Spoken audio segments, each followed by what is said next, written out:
Podcast is intended for mature audiences. The views and opinions expressed are those of the panelists and do not reflect in any way those of the podcast partners, sponsors, or affiliates. Enjoy. Hi, this is Michael Buffer, and you're listening to the Voice of the People. Let's get ready for Boxing Voice. Every day I'm hustling, hustling, hustling, hustling, hustling, hustling, hustling, hustling, hustling, hustling, hustling. Every day I'm hustling, every day I'm hustling, every day I'm hustling, every day I'm hustling, every day I'm hustling, every day I'm hustling. I don't fear anyone. En este deporte no se viene a jugar y no le tengo miedo a nadie. You don't come to play in this sport. I fear no one in this sport. Does that mean that you will fight Triple G later this year? Como lo dije en la pelea pasada, ahorita mismo me vuelvo a poner los guantes. As I said in the last fight, right now I'll put on the gloves again. ¡Viva México! Canelo wants to unify all the titles. When did you realize, Andy, that you could take his power? Because of the Mexican warrior that I am, I got that Mexican blood in me, so talking about the Mexican style, I just proved it. BoxingVoice.com. Ain't no other sight in the game to see the Boxing Voice. Good morning, TBV. What's going on, ladies and gentlemen? Welcome back to some more boxing talk, man. Sunday morning afterthoughts, and we get together and we just discuss what it is that we saw. I saw Canelo Alvarez destroy Yildirim. Flawless victory. Quite possibly like I've never seen him destroyed before. I think now I understand what like Bud Crawford fans say when they say they seen or they witness pound for pound greatness when their fighter fights, right? Like, cause I've been witnessing that for a while when Canelo fights, but watching him face someone not nearly any way remotely close to his level, it reminds me of those other guys that are fighting other guys and how close those fights can be, right? Like Anthony Durrell, that was close. Like he got hit. Chris Eubanks stopped Yildirim in 3, but he got hit. I think Canelo got hit with one punch, literally one punch. It was just crazy to see that this was supposed to be a fight that no one wanted to see, yet people literally paid to see this. Jermall Charlo took out the big boy jet and the Maybach Jeep. Like, what the fuck? Danny was there. Andre was there. Oh, yeah. Terrence Crawford was there. You think it was that Florida weather? I don't know what brought them out other than Canelo Alvarez. I mean, again, when we talk boxing and it's like, yo, Doomy, Canelo versus Yildirim is official. It just got announced. Most boxing fans are like, I ain't watching that shit. I ain't paying for that shit. But celebrities decided to show up and show out. Celebrities decided to show up and show out because they were like, yo, Danny. Yo, even MMA fighters showed up. I wouldn't notice those people. Who was there from that night? I mean, right off the bat, Valerie Loretto was there, and she's she's a champ. And that's the only one that I got this morning to actually see because I was seeing a couple of things. It was like an open stadium type thing. Yeah. And beautiful stadium. Beautiful stadium. It was a good look, man. Wow. I mean, listen, he's never doing a promotion without Eddie Hearn again. And we've talked about Eddie here throughout the years as whether or not he's one of the best promoters out. He just keeps showing that he is, man. Not only does he have 1 million followers now on Instagram, the promoter has 1 million followers on Instagram. That's sick. So not only does he have that, but he goes above and beyond. Bro, I don't know what's the proper word. Was it like pyrotech or whatever? Pyro. Yo, these dudes, pyro. These dudes spend Probably hundreds of thousands on fireworks every time they do an event. But this one, they went, I mean, did you see the aerial shot where you can see the stadium retracted and just the fireworks on top of the stadium? They had fireworks in the stadium. First time I seen the fireworks in the stadium, I said, damn, I hope nobody hair catch on fire. Them just popping up, laying wherever they land. They're not on top of the stadium, brother. It was, and if you notice, the pyrotechnics it was actually blasting off sometimes according to whatever music they were coming out to. It would be like doof doof doof doof. Listen, like that. They was synced up, bro. They was definitely synced up. They did their thing. It was a show. It was a show. It's a football stadium. Okay. So someone's saying they already do that. Jay Boomin, I'ma take that as you just answering and helping the show, but I do sense a little bit of I don't know, a little bit shade? of like a little shade in it? Yeah, like I could read that as he's trying to help, or I could read that with some shade, like it's a football stadium. They already do that shit. You know what I'm saying? Like, what you blowing it up for? But I ain't seen that in boxing.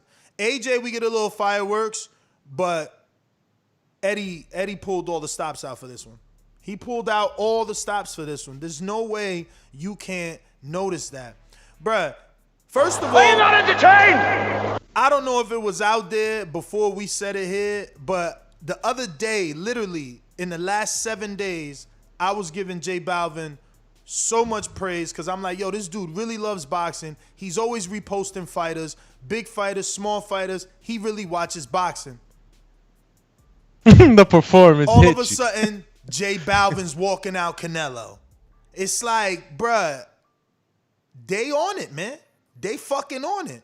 And this dude got 46 million subscribers on Instagram. They on it, man. I listen. They on it. I wish PBC did this type of promotion and glorification of their fighters. You know, crossovers, having a Balvin, 46 million followers walk you out. You know, having a concert before the fight to attract different eyeballs. Attract definitely Latino America.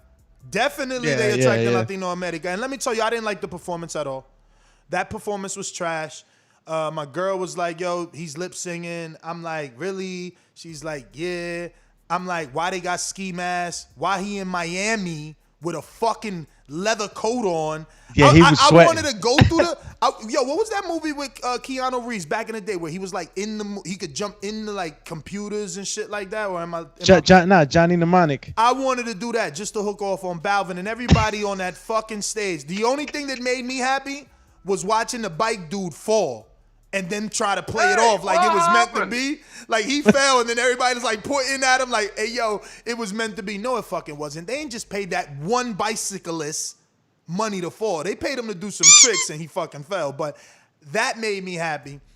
What Balvin did kill was the actual walkout. Because he went to a song Latino America does know. Listen, don't come to a Canelo fight ever again in your life trying to air a new single. We don't want to hear that shit. Don't nobody want to experiment with that. You sing what we know you for. And that's what he did on his way to the ring. And the song was perfect.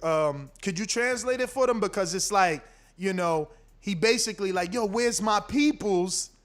Is I think what it's translating to, right? I mean, can you, or you don't remember? Say it in Spanish. Say it in Spanish. Nah, you wildin'. Go J Balvin. I don't know the lyrics. But you can do that on Google.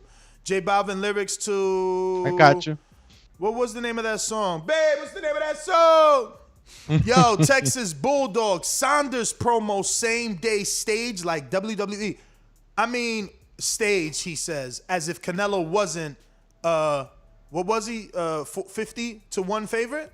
Yeah, that's the last time before the fight. So is it stage or was it highly probable he was going to get the win, so it was okay to make a promo video, right? Like, you know what I'm saying? Had the probability of him losing been higher, then maybe they won't spend the money on a promo. But was there any high probability of him losing for them not to bring out a promo after the fight? Now, they would have never played the promo had he not won, but he did win. He did win, you know? Yeah, man. And look, bro, I didn't get to see the Anthony Durrell fight. I think I might have seen a couple of clips on it while last night, but what I can tell you about the Canelo undercard, it was good, man. We had Zhulei Zhang. Well. You know, I don't we had know. a couple of things. So like overall, the whole card. You know, I don't know that we should talk about the whole card. You know, Canelo's strong enough to talk about twice. If we talk about what happened on the undercard, I mean, are you? I guess we'll leave that for later, right? Yeah, like, are we gonna have energy for 7 o'clock? You know what I mean? I was just gonna say and leave it at that till later. Is that overall too? I like the card, the whole show, everything. Overall, I loved it because I know the reason I mentioned it right now is because you got some people saying, like my man Texas Bulldog saying that it was trash and all this stuff. Well, if it was my rebuttal to that is if it's trash, what was Andre doing there, Demetrius Andre? If it was trash, why did Danny show up? If it was trash, why pound for pound number 3 Terrence Crawford show up to watch pound for pound number 1? It was fresh. Like again, when we announce a fight, right? Like when Coppinger tells us, "Yo, Areola versus Andy Ruiz, April 4th," we're gonna announce it, and right then and there, they're gonna call him like, "Man, I ain't watching this shit. Yo, Ness, this shit on pay-per-view. I ain't paying for this shit." So then, why are those dudes there? Why is the pound for pound fighter, you guys call him a king, right? What is Crawford doing there? Hey, what happened? They ain't there for fucking J Balvin. They there to witness greatness. And you know what greatness you saw? You saw a man. I couldn't believe what I was watching, really. Like, I know it's going to sound like cap, but the way that my man was throwing the uppercut and then the left hook to the body, and his accuracy is insane. When they show it on the replays, it's insane. Like, they saved Yildirim, right? Hell yeah. Haters are gonna say it was staged. Yildirim didn't come out the corner. All that they want to see the man leaving a fucking shield. You know, it's not even they want to see him. Joel Diaz wants Yildirim to be able to have children. And play with those children. Enjoy the payday. The amount of body shots that man was taking so accurately, brother. Canelo didn't land one punch, Tyson Fury style, with the inside of the glove. Everything. He turned everything over. It doesn't matter. The man's torque and accuracy is insane. Then the speed. He would uppercut, then left uppercut, same hand, body shot, same hand, put the jab in your face and take that half step back to create distance and see was you about to throw something so he could counter your dumb ass with the right. Bruh, again, greatness. Go back and watch the Eubank fight, because I did. It don't look like that. Go back and watch Jarrell, because I did, and it don't look like that. I just see levels, bro. Levels. And that's what I'm saying. Now I get what y'all saying with Crawford, because he fights this level of competition. So, like, I get what y'all saying. Now you can see it. See, because when Canelo fights higher guy like Triple G, everything ain't looking this beautiful. This was a masterclass because the level of opposition just ain't there. So he was able to just put everything on display. And as far as Yildirim not throwing, brother, you getting punched without throwing. You think he wanted to open up? Did y'all see that straight right knockdown? Like, Yildirim literally, like, his eyes crossed on the way down. He didn't even see that right hand, let alone the jab that first caught him. Like, greatness, man. And I don't know how. Look, I don't know how much punches Yildirim has taken over his career, or I'm not too privy on his whole career, like, with detail, So all I can say is that what you said, it was a masterclass. There was one guy that was just levels above the other guy, and it showed. And obviously, if this fight would have carried on to like the 10th round or something like that, we would have been saying something different about Canelo. But he took him out. He went there to do what he had to do, and he took the guy out. Yeah, there was some of us kind of like say on here that maybe Yildirim might have had a chance because he was a sparring partner. Maybe he would have had some insight. Maybe this, maybe that.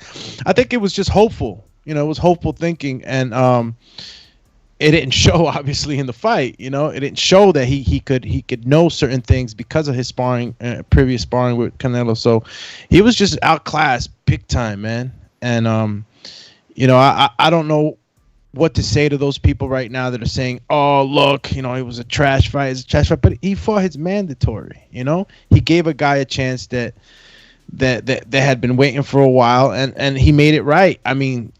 No, listen, this is the same exact position that Terrence Crawford was in.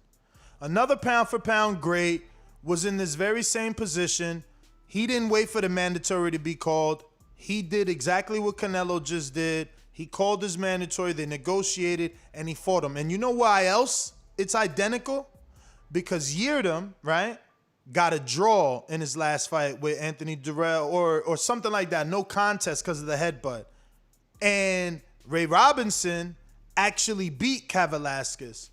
You know, we have audio and played it and done shows on Brian Bomack McIntyre saying they'd rather fight Ray Robinson because he beat the shit out of Velasquez. And then goes on to say, we don't want the Velasquez fight. And this was obviously all audio before they made that fight. But, you know, what I'm saying is it was a fight that had to be done in order to move forward. The same reason Bud took care of Velasquez so that he's free to negotiate now with Pacquiao. You know, Canelo, because he wants to be undisputed and no Latino American has ever done it, he is like, boom, let me take care of my mandatory to free me up to fight Billy Joe Saunders, which he announced. Slick southpaw, you know, undefeated fighter, WBO champion. So the people that are hating on this fight, you know, they're not real boxing fans because you just seen this with Velasquez and Crawford has not announced a unification. Canelo showed you Velasquez, right? And by the way, didn't get knocked down. There wasn't a questionable knockdown. He didn't get hit, right? And he announced his next fight, which is a unification, you know? So let's go. Let's go. Let's be fair down the board, right? Yildirim is Velasquez, and let's find him on other people's resume. There's always a Yildirim. There's always a Yildirim. You know what I mean? And again, we'll talk about the rest of the card today, but Anthony Durrell was in a WBC eliminator for Canelo's WBC, and he got a draw with a guy that moved up 2 divisions. And he should have lost is what I'm reading. I don't have Fox. I got to freaking find a way to watch Fox now. You know? Snap. So I don't even know. It's like, I don't understand fight fans. He's showing you levels. Like, Anthony Durrell not only got a no contest or a draw with the dude Canelo just bodied. He bodied him, right? Nah, what do you mean, Yildirim? Yeah. Yeah. I think he beat him. He beat Yildirim. He didn't beat Yildirim. He got like a draw. Really? No contest or a draw. It was a headbutt, bro. All right. It says win. TD. I forgot what TD is. Technical? TD. Yeah, technical decision, and then in the 10th round. Oh, wow. I thought it was what the hell? That's I mean, we Google what TD was. It was a draw. See people saying I thought TD was technical decision. No, it got to be. I don't know what the hell. Let me see how it looks for Anthony though. For Anthony, yeah, Anthony got a win. Wow. I don't know what, but listen, we all know he ain't deserved that win, and that's how Yildirim got that position. But Anthony went to the. He was in Mexico too. Remember, I interviewed him in Mexico, and he pushed up on the WBC too, and that's why he found himself in this eliminator position, and still, didn't beat Kyrone Davis, who was a natural 154 pounder. Shout out to him and Breadman that I'm hearing put on a fantastic performance. But these guys, Yildirim is no different than Patrick Hyland. Yildirim is no different than like Luke Keeler and Akinwande. I mean, like, it's hilarious to me. But when these dudes are fighting the Luke Keelers and the Highlands, they're not announcing a stamped certification of a unification bout. Like, Canelo got a date. It's only the venue we're waiting for. He's got a date. He's got a broadcaster. He's got a contract. He's got a signed fight with Billy Joe Saunders for another unification. Oh, and by the way, it's within 70 days. That's crazy. He's staying active, man. And look, Box Strike already has Billy Joe Saunders on there. I know that it was announced on the telecast and everything. So this is surefire already happening. And if look, he's giving you another fight in 70 days, and he's fighting a guy that we've been wanting, him to fight, a guy that's going to give him angles and all that other slick boxing stuff that we want to see Canelo up against. So I'm not complaining. I'm not calling this fight, trash. It's just part of the schedule. You know what I'm saying? And again, I just want to remind everybody, look at the guys he's been fighting back to back to back. Like, you got to give him credit, man.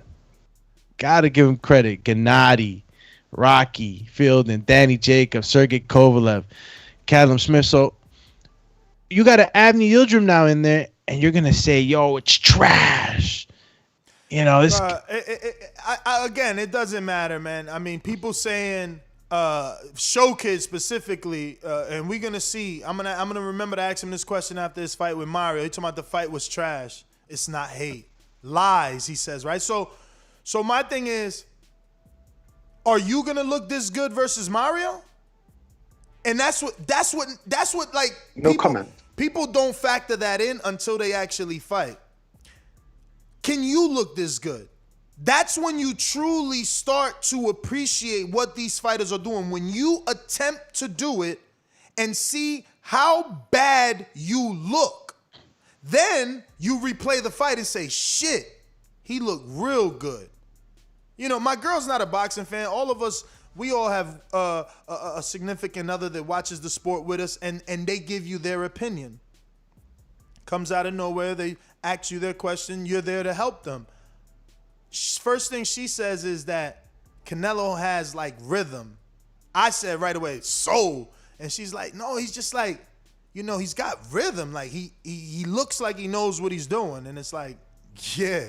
You know what I'm saying? Yeah. That's the thing. How many people look like that? There's only a few amount of people that you can put in there, And she could see that as a casual fan. So no, and right away she said, Fury looks like that. And so Fury and Canelo don't have that style. So I think she didn't mean rhythm. She meant more confidence, Yeah. But rhythm was the word that came out. But because, Canelo and Fury obviously don't have the same style or look anything like each other. No, but I totally agree with her. See, the thing is that sometimes we get it mixed up that for you to have soul and rhythm in the ring, you gotta be a certain way. You could be a rhythm fighter walking forward and being a pressure fighter at the same time. Having rhythm is just having that tranquility to be in that ring with a guy coming at you, and it's like a dance, He knows the shots that are coming at him. He knows how to react. He's been doing it so long, man. And the drilling that they do over there at Eddie Reynoso's is crazy. So all of that is just muscle memory to the gods, man. It's there. So yeah, hell yeah, he has rhythm, man. Yeah, man. I'm biased, bro. You could just tune out, man. If that's what y'all think, y'all can just tune out. Again, I'm talking about skill, man. Did you see the head movement? Bro, it's like it's what you want to mimic. It's what you want to look like when you're in the ring. I just don't get it. I don't get it. How can they tell me I'm being biased? I didn't see what I saw, and I'm admitting it. He gets it now, folks. No, he did say he gets it now. I'm admitting, right, that Yildirim is not on that level, and that is why Canelo looked as good as he did. I'm admitting that. But it is still hard to accomplish that. Oh, and by the way, who else has got a Yildirim on the resume? That's what I'm talking about. Bill up early. Oh, he ain't even up early because he in the East now. He right here on the East side with us. He right here in Miami, man. Summer in Miami. me get to a couple of these super chats that came in. Your main man, Texas Bulldog Boxing, saying, "Love y'all, but it's already planned out." I mean did he repeat that? Because I thought I read that, but it sounds like you said something different. I don't get by the planned out. Like, what? So Bud wasn't a favorite over Velasquez? You know what I'm saying? Like, I don't get it. Like, he is a favorite, and they knew if he was to win, they had a signed agreement. Like, why are you acting like Eddie didn't have a signed agreement that they just had to get past this bump? And this is boxing. It could have been Buster Douglas, but it wasn't. And that's what we're talking about. That's what we're talking about. We're talking about you were supposed to beat this guy. I understand he was supposed to beat this guy. But did he have to look this good? Because guess what? Darrell was supposed to win, but he didn't. That's right. You understand? There's a lot of people that's supposed to win, but they don't. And actually, some people win and, they get knocked down. Or it's not called a knockdown. You understand? Yeah. Some people win and they get touched up. But they still won. Yeah. Mayweather, for instance, in my opinion, I never went back. I mean, it would be good to go now. It's many, many years later, right? But Marcos Maidana, Mayweather won. I'm being fair and I can say, look, give him 4 rounds. Matter of fact, give him the first 4. That's it. That's it to me. You can't give him any more. But fine, give him the first 5 then. He still lost. You understand? Yeah. There's no need for a rematch. But he got touched up enough in those first 5 to garner a rematch, to excite casuals enough for a rematch. That's what I'm saying. Now, remember, this is a guy that was getting pulverized by Josecito Lopez and came back from behind to win. Then got with Robert. Okay? That's not what happened with Yildirim. You understand? Like, Yildirim didn't win 4 rounds. Yildirim didn't. It's just, he's showing his level, is what I'm saying. Hadouken! We're seeing that. Like, I want to see someone else beat Callum like that. Or Fielding, for that matter. Because Darrell just got a draw with a 154-pounder, and no disrespect to Chiron, but he already had 2 losses, and he decided to move up, and he had the fight of his life, is what I'm reading. Okay, so I just want everything to be in perspective. Everybody ain't on the same level. Everybody ain't on the same level, man. They just not. And it's showing. It's showing. The eyes, Chico. They never lie. They don't lie, man. They don't lie. Listen, as much as I complain about other fights, for instance, Jojo Diaz, that was a fucking mandatory, fellas. No one mad at Jojo Diaz for fighting Rachimov that we never heard of. Hey, what happened? No one with the pitchforks and the fire in front of his house calling him a cherry picker. He's fighting his mandatory. Meanwhile, no one also complained that he got out of his rematch with Tevin Farmer. He took the champ's belt with a rematch clause and played the same Tyson Fury COVID role. No one making all the drama they making for Wilder for Jojo Diaz or to Tyson Fury. You know what I'm saying? All the drama they doing to Tyson Fury for not taking that 3rd fight. They're not doing it for Jojo Diaz for not taking the Tevin Farmer fight. It's cool. They cool. And they was cool with Rachimov. And guess what? Rachimov put hands on Jojo Diaz. And no one talking shit about him. But here we got Canelo whitewashes somebody and they're mad. It's just like, yo, Charlo didn't struggle with Korobov, or is Yildirim not Korobov? Or is Korobov not Yildirim? You tell me. No, Nes Korobov got a better declared amateur record, blah, blah, blah, blah. Okay, so then why he struggle? Why he struggle if he's so good? If you think he could beat Canelo and he struggled with motherfucking Korobov, and look at what Canelo did to a Korobov. You know what I'm saying? I don't know what y'all think, man. Well, let me just get this super chat from Will Lynch. Maybe it'll give you more. You seen that, right? He says, what was Yildirim thinking trying to time Canelo and not return fire? Shaking my head. Canelo is too good to beat. I don't think he was timing Canelo, bro. I think it's what I said in the opening part of the show. You're already getting hit without throwing punches. Imagine if you open up. Again, he wasn't fast enough. He wasn't slick enough. He wasn't there, man. The levels showed. Showkid 2005 says, we all know Canelo is great. I said the matchup was trash. You call Bud matchup bad. Keep the same energy, Ness. Bro, I think we did kind of clear that up a little bit. Brother, I am keeping the energy. Did you see me trash Rockamoff and Jojo Diaz? That mandatory? No. And I only trash Bud mandatory because he called it before. He could have had a voluntary until they ordered him to fight. He called it before, right? So now he fought Cav Velasquez, and he still ain't fighting nobody else. So why you fight your mandatory before they even make you fight your mandatory? See the difference? Don't lie and say I ain't got the same Cordoba was a replacement, no? In that fight, was he supposed to fight somebody else, or it was always Cordoba? I don't know, man. I don't even remember. I didn't roll over and have them tickle my tummy. You know why? Because when he fought Korobov, after that fight, he didn't announce a unification. It's not an official. He doesn't have a unification set. You know what I mean? People set ridiculous standards. Like, it's okay to fight Cav Velasquez and then do nothing, but it's not okay to fight Yildirim and have a fight set in less than 70 days. Like, that's not okay. Don't get a tune-up before you fight Billy Joe. No, I'm mad at you. You guys are weird, man. But it was okay for Andre Ward to have 2 tune-ups. It was okay for him to fight Sullivan Barrera and Alexander Brand before he fought, my man Kovalev. It was okay for them. Korobov on 2 weeks' notice. Canelo struggles too. You bumped your head, bruh. You bumped it. Y'all really dislike Canelo, man. Y'all really dislike Canelo. To even, he struggles with Korobov, man. Has Korobov ever fought again after that?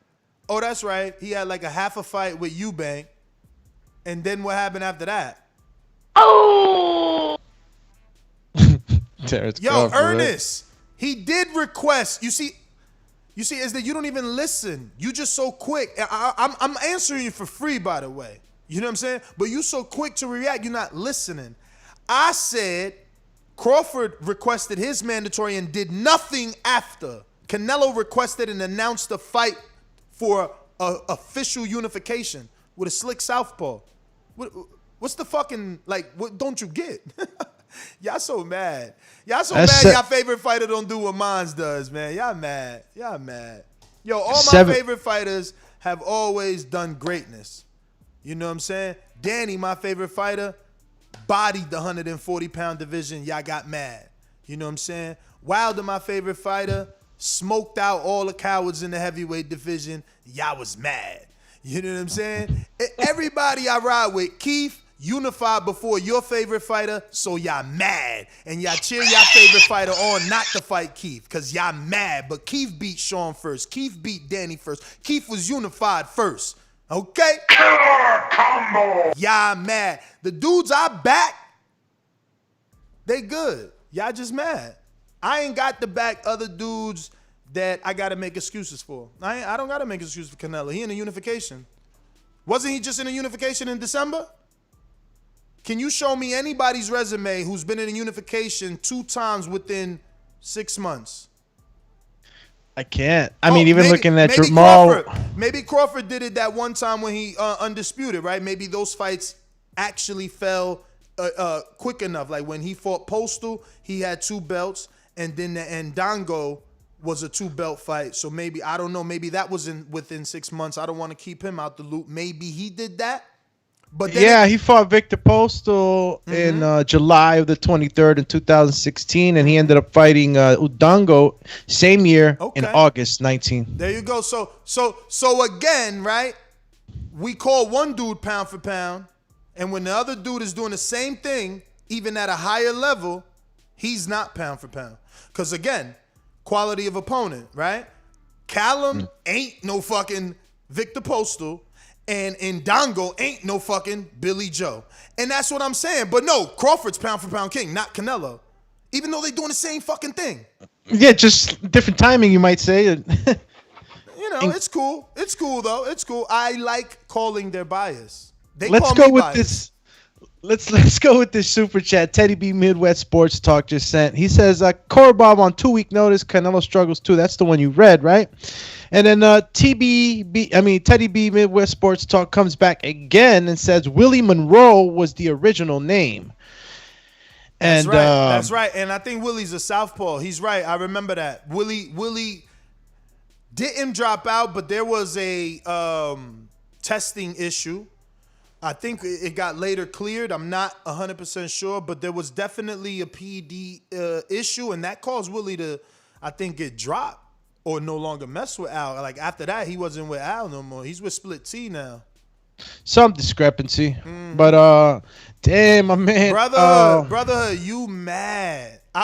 When I big up Wilder, I'm not biased. You cheering me on. You a hater. Yo, these dudes can't have two favorite fighters. That's what it is. They can't have multiple fighters, man. I gotta love only one guy for them. Alvaro on the super chat says those that do not understand. That's my team bed, dog. Like, why you gonna kill him like that just because he ain't been calling in? It's like that's my team bed. I knew it was my team bed. I just figured I'd call him Alvaro right now just to mess with him. Yo, I haven't heard from you in a minute. I know. Those that do not understand Canelo's greatness are boxing illiterate. Okay, strong words from Mayimbe.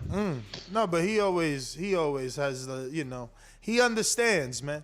He understands. He understands greatness. Series of cornhole on TV was more competitive. That's Texas Bulldog boxing. That don't even make sense. World Series of cornhole. That don't even make sense, man. Like, again, you obviously never boxed, never coached, never watched boxing. Like, you can't look at that. You can't look at that and not see the greatness and the skill level on a high level and tell me that you see Crawford on a high level when he fights the same level of competition, man. Like, there's no graph that you can build where it's like, oh, up, down. Yeah, this guy was a little, listen, up, down. You can't build it. It's an average across the board. No one can call in here and debate that Cav Velasquez isn't Yildirim, because they both coming off of one a draw, one a loss, right? Yildirim had a loss, cool. Cav Velasquez had a draw that we all know was a loss, that the Bud's trainer said was a loss. Like, it was a loss. And then he lost to Bud. So it's like, what is the difference here, people? Oh, and by the way, they were both mandatories. Like, what is the difference? And let's throw in Jojo Diaz, and continue. Let's call mandatories. Let's figure out who these guys are and see who's fighting the sexy mandatories. It's rarely there. Like, we have that occasion now with, oh, shit, Bud again and Porter. But they want to pay him $1 million.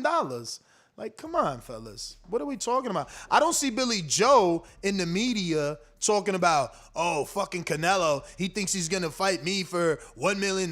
Fucking no. Yildirim got paid $2.5 million as a mandatory. I mean, Sean and Ken right now, they should be mad. Like, well, I'm really not fighting. I'm really, because Canelo, make you feel some type of way. No, because think about it this way. Canelo didn't need Yildirim. He could have paid step aside money. He could have. He didn't need Yildirim, right? Crawford needs Porter, and they don't want to give 2.5. You see what I'm saying? Is that like, Al? I mean, is that? I don't know who Bob? it is. Of course it's Bob. Of course it's Bob. But it's boxing fans, because they don't want to put everything on the same playing field. But Show Kid, go for it. Yeah, he came back. Show Kid's hot this morning. He says Canelo won, and you're still crying this. I'm only saying his opponent was trash. Now you see greatness in fighting bums. Yeah, okay. No. I'm not crying, but you shouldn't even be super chatting, because we gonna get to see you fight, and that's what I'm saying. Dudes like you shouldn't be talking, because you haven't fought yet, right? And when we get you on camera, will you even look like Yildirim? Because you ain't asked my last question when I asked you, would you look like Canelo? So now I'm asking you, is you going to look like Yildirim? Is you going to quit on your stool? Is you going to shell up? Is you going to fucking land a punch?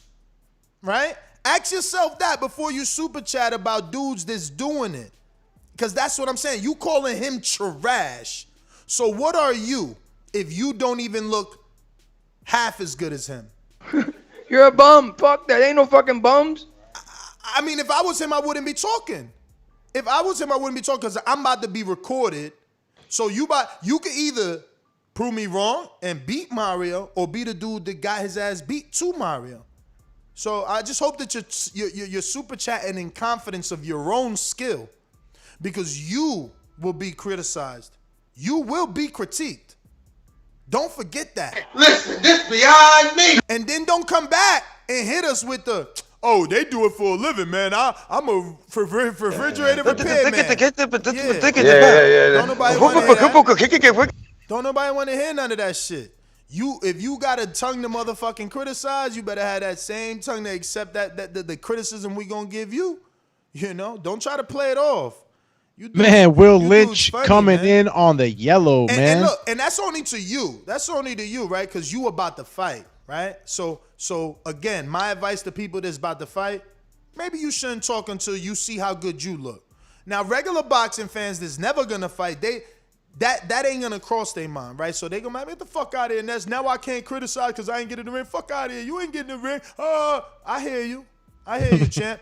Go ahead and criticize. But to the dudes that is getting in the ring, remember, you could beat Keem, right? Keem and Cav Velasquez, same person. They both got, well, actually, Cav Velasquez and Mario, same person. They both got a knockdown. You know what I'm saying? And it wasn't scored. That could be you. Or you could be on the opposite side of that knockdown, is all I'm saying. Keem wasn't expecting that. And I know you can do it, man. You got the. I wasn't expecting my 2008. That motherfucker was a whirlwind. So keep talking. Keep talking, because I'll tell you what, every time I throw a punch at the gym, I learn to respect. But you don't. And we going to see how good you look. I just want to remind y'all, he fighting March 13th versus our co-host, Mario, right? So the pressure's on Show Kid. Mario got dropped 3 times in his last fight. There's no pressure on Mario. Just the dude that's super chatting how this fight was trash, how Canelo's cherry picking. I want to see how good you look. Absolutely not. Absolutely not. Because obviously he could see greatness, right? And he's telling us that was not it last night. So I want to see greatness on March 13th. That's all. Show me what you're doing. Because I mean, What's wrong with this guy, man? I don't know. It's all of you dudes need to think like that. All of y'all. Like, how good am I? You know what I mean? To be calling somebody a fucking bum. Would that bum would Yildirim beat the shit out of you? No, of course you're gonna lie. Of course they're gonna lie and say that Yildirim would not beat them. But Yildirim could do 12 easy with any one of us. Will Lynch on the yellow on the return super chat. Why were people mad at Canelo? Didn't he beat Golovkin, beat the WBA regular Rocky Field, and then Kovalev and Callum Smith? How's that even bad for him? I honestly don't get it. Dog, it's hatred. And your super chat is fantastic, except it's not really quite that way. It went like this. Didn't people say he was ducking Golovkin, so he fought him? Didn't people say he needed to rematch him, so he rematched him? When he moved up and fought Rocky, didn't people say he needed to fight Callum, that Callum was the real WBA super? So when he fought Callum, didn't people say all of a sudden he was nobody? Yeah, I don't get it. That's really what happened. You know what I'm saying? You forgot the cove in No, it. they forget that they criticized. Oh, you scared of Golovkin. Give me my belt. What happened to that shit? Give me my belt. Give me my belt. He goes and unifies. They forget that he unified 160 too. They forget that Golovkin. I love it, man. I love it. I love it. He said, "Who's Rocky Fielding?" Champ. It was. That's the point. That's the point, right? Ask the UK if they know Rocky Fielding. No. This is how it went. This is how it went, Doomy. 9-fight deal, 11-fight deal, but a 10-fight deal, one here. right? From Dazn. The hit is Rocky Fielding. So he moves up to fight Rocky, and the critics say, why he fighting Rocky? Why he fighting Rocky and then calling himself a full division champ, right? Why he fighting Rocky, the regular champ? Why he ain't fight Callum, the super champ? Why he duck Callum? Why you pick Rocky? So he fights Callum. Now they don't want you to fight Callum. No, why you fight Callum? Why you ain't fight David Benavidez, who got stripped? That sounds so funny. Why you ain't fight the dude that got stripped for no belt? Because he got stripped. You dude's hilarious. Let me bring Avni in on this, man. We're going to open up these phone lines. I don't want to do this all alone, man. You guys is funny, man. Funny. Brandon did have a counter pitch. Remember to rate us 5 stars on iTunes. Subscribe to youtube.com/theboxingvoice for the latest and greatest interviews with your favorite fighters. Yes, that's a great way to put it. Yesterday was a commercial for Cinco de Mayo. Exactly. You know what I'm saying? Exactly. Sports Brother, the trainer was talking about throwing the towel in the second round because his fighter was getting bodied. He wanted him to keep his liver intact, man. He wanted him to be able to have children, man. That many body shots ain't good for anyone's fucking reproductive system, man. Like my man his sperm count probably low after all them body shots, man. You tripping right now. The ambulance better be ready. The medical better be ready. Like, yo, yeah, I mean, yo, dude, he was landing so clean. My man landed in the first 3 seconds, he whipped him with a left hook to the face. And I knew he was coming out like that. Yildirim came out to touch gloves. Canelo, man, fuck out of here with your glove touching, man. You know what I'm saying? Yeah, from the gate. Bruh. Yo, Canelo was on one last night. Let's not forget, though. He had 2 dudes in the back jumping up and down trying to show their shirts. He was like, man, get the fuck out the ring. And then the announcer, he got 2 fucking face masks and the mic like Doomy all the way down by his fucking waistline, and Canelo hit the mic into his face like, yo. You know what I'm saying? Hit the bottom of the mic. That shit hit his face like, boom.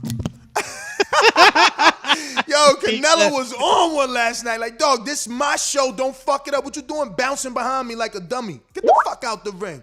And then the same thing to the announcer. I love it. Yo, he took control. All seriousness last night. I loved it, man. But let me get to Brandon, his counterpunch. Sorry, brother. The Skype on that restart. Are you good? You good? Can you hear me? I hear you. Yeah, hey. You know me, man. I'm a, well-respected, well-known bud tender, but I like Canelo. I don't hate on Canelo. He looked good yesterday as he was supposed to. And what we fail to realize is this wasn't Canelo's mandatory. This was the WBC mandatory. So David Benavidez would have been fighting this dude if he ain't come in overweight. And lose his belt. So that's this Canelo guy was going to get a shot. That's Canelo fault. Rumor get a shot regardless. Rumor has it Canelo sent Benavidez a bunch of donuts. That's what people saying. Damn, he pulled the Coach Mitty on him? Yeah, he's going to get a shot regardless. This rumor calls back to back. But as far as all them cats being down there, I mean, yeah, they was down there to see my Canelo, but it's Miami, man. I won't be down there Memorial Day weekend. Any excuse I can have to go to Miami, I fucking go to Miami. So it ain't Memorial Day. It ain't Memorial Day weekend, man. It was Canelo Day weekend, and you know it, and that's what they was there to see. But any excuse to get to Miami, man. Beautiful women, sun. No, I hear you. But all those men that you talking about, they faithfully married, man. Happily married. Man, so they went out there. They went out there to see greatness. I'm married too. That don't mean shit. But as far as that Velasquez and Yildirim, I'm calling bullshit on that, Ness. They're not on the same level. Oh man, I gave you 22 extra seconds, and I would have gave you more. But now that you want to debate my Velasquez Yildirim, you gonna have to counterpunch for that, champ. You turned the corner and ended up on Beach Street. I gave him 40 seconds because I forgot the counterpunch is 45. So you was there till 1:30. Listen. I want one of y'all to tell me how he's not, because based off the last fight, Yildirim lost to Darrell. Velasquez lost to Ray Robinson, so much so that Bomac told you it, and it's on audio. It could be found. I don't got to look for it for you. You've heard it. So, I mean, tell me how it's not. Tell me how it's not. Yeah, and it's not Bulldog. Canelo's fault. Stop me when I lie. You know what I'm saying? I'm going to use your own phrase for me. Tell them, stop me when I lie. Show me Cav Velasquez not being motherfucking Yildirim, because Cav Velasquez's biggest win to me, and it ain't going to be a big win to y'all because y'all don't watch boxing as much as me, or from back then, or I don't know, Canadians. Mikhail, what is it like? Mikhail Zuski? Y'all don't even know that dude. I rank him. I rank him. And Cav Velasquez came back and knocked his ass out and beat him up bad. And I was like, damn. Now we got him knocking out. Now we got him knocking out Zuski, and we got him dropping Crawford. I might want to see this dude versus like a Thurman or somebody, or Josecito. I mean, a Josecito would be hard. It's cross the street, but it's also hard for Josecito. I think Cav Velasquez got some toughness. You know what I'm saying? He's definitely tough. But they was in the same situation. They actually both like it's very hard to debate that one. Like it's just very hard to debate that one. I mean, I don't know. I don't know. Again, I want somebody to say otherwise. Yeah, but you see MB boxing official, you might be just looking at the box rate like, yeah, he beat somebody that was 34-1. Yeah, but you got to know Zuski. I ain't ranking Zuski because he was 34-1, because a lot of his fights was in Canada. And when he signed the top rank, he shit the bed. They cut him.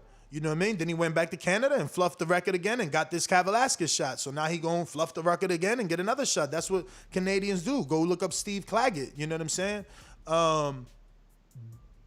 Not all Canadians, obviously. You know what I mean? Because we got Adonis and Pascal. Yeah. What's up with Pascal? A few. Lemieux. Oh, I'm sorry, Brandon. Again, he's back. Go for it. He's back. Okay. Hold on. I don't want to ring the bell. I just want to let the world know this is his attempt to tell us that Cav Velasquez is not Yildirim. Okay, I'm out to. You said Michael Zuski's his best win. Good win, but I'll disagree with you. He's the only man that stopped David Avanesian. That win's looking real fucking good right now. David Avanesian's been on the killing spree. Beat Shane Mosley back in the day for a WBA regular. Went 12 with Lamont. Stopped Kerman Laharaga, undefeated knockout artist in Spain twice, and then just beat Kelly. So that David Avanesian win looking real good, bro. That's his best win. And who's the David Avanesian and Zuski on Yildirim's resume? Look it up. You ain't gonna find one. Don't put these two dudes on the same level, bro. That's all I'm saying. Be fair. Don't be a hater. And tell me where I lied at, my guy. But go ahead. I'll let you finish the show. And I know you can do it, man. You got the. Alright. So he said, tell me where is the Zuski and David Avanesian. So just to get that out the way, I'll do Marco Antonio Periban as the Avanesian, because I laughed at the Avanesian, right? And I'll explain why. I have his resume pulled up so that y'all can understand why. He's going in his bag so much, right, that in bigging up Avanesian, he said he beat Shane Mosley. Mind you, I would love him to come back on and say he's giving Canelo credit for beating Shane Mosley, who did it before. But the narrative is Canelo beat the old Shane Mosley. But somehow, Avanesian gets credit for beating Shane Mosley. But not, again, Canelo. So what's good for the goose ain't good for the gander here. But that's okay. We'll move on. Hey, what happened? We'll move on, because then he goes on to give him credit for Kerman Laharaga. Cool. Some dude from Spain that only reason we heard of is because he signed to Lou DiBella and never did anything. He never fought anybody.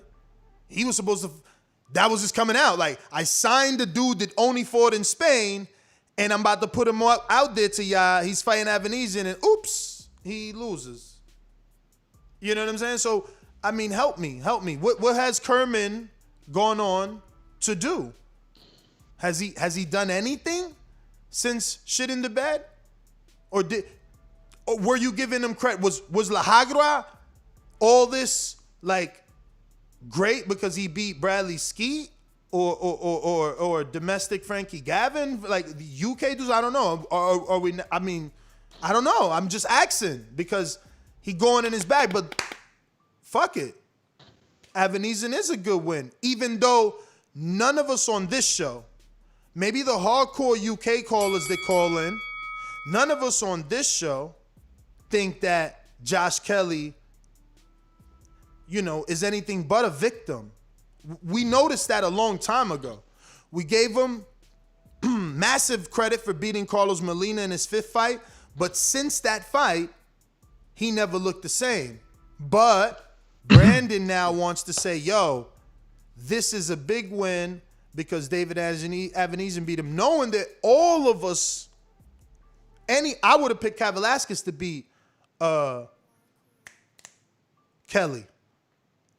Ray Robinson beat Kelly, right? That was another robbery for Robinson, wasn't it? Let me just double check if I'm right on that one. Josh Kelly. It was a majority draw. Another robbery. Ray Robinson, same fucking dude. Like, yo, why y'all do that, man? Like, we don't gotta go in our bag. The truth is always there, man. Like, come on, man. But again, Josh Kelly was heavily touted. You know why? Because he's an Olympian, or a declared amateur. Adam Booth, I think, or McGuinness was training them. You know what I mean? And then he signed to Matchroom. Matchroom is a. I just told you, Eddie got 1 million followers. You understand? It's like Matchroom is a good. The whole beginning of this show was like, damn, look at what Eddie did. Yeah, so Kelly, he's gonna get that push.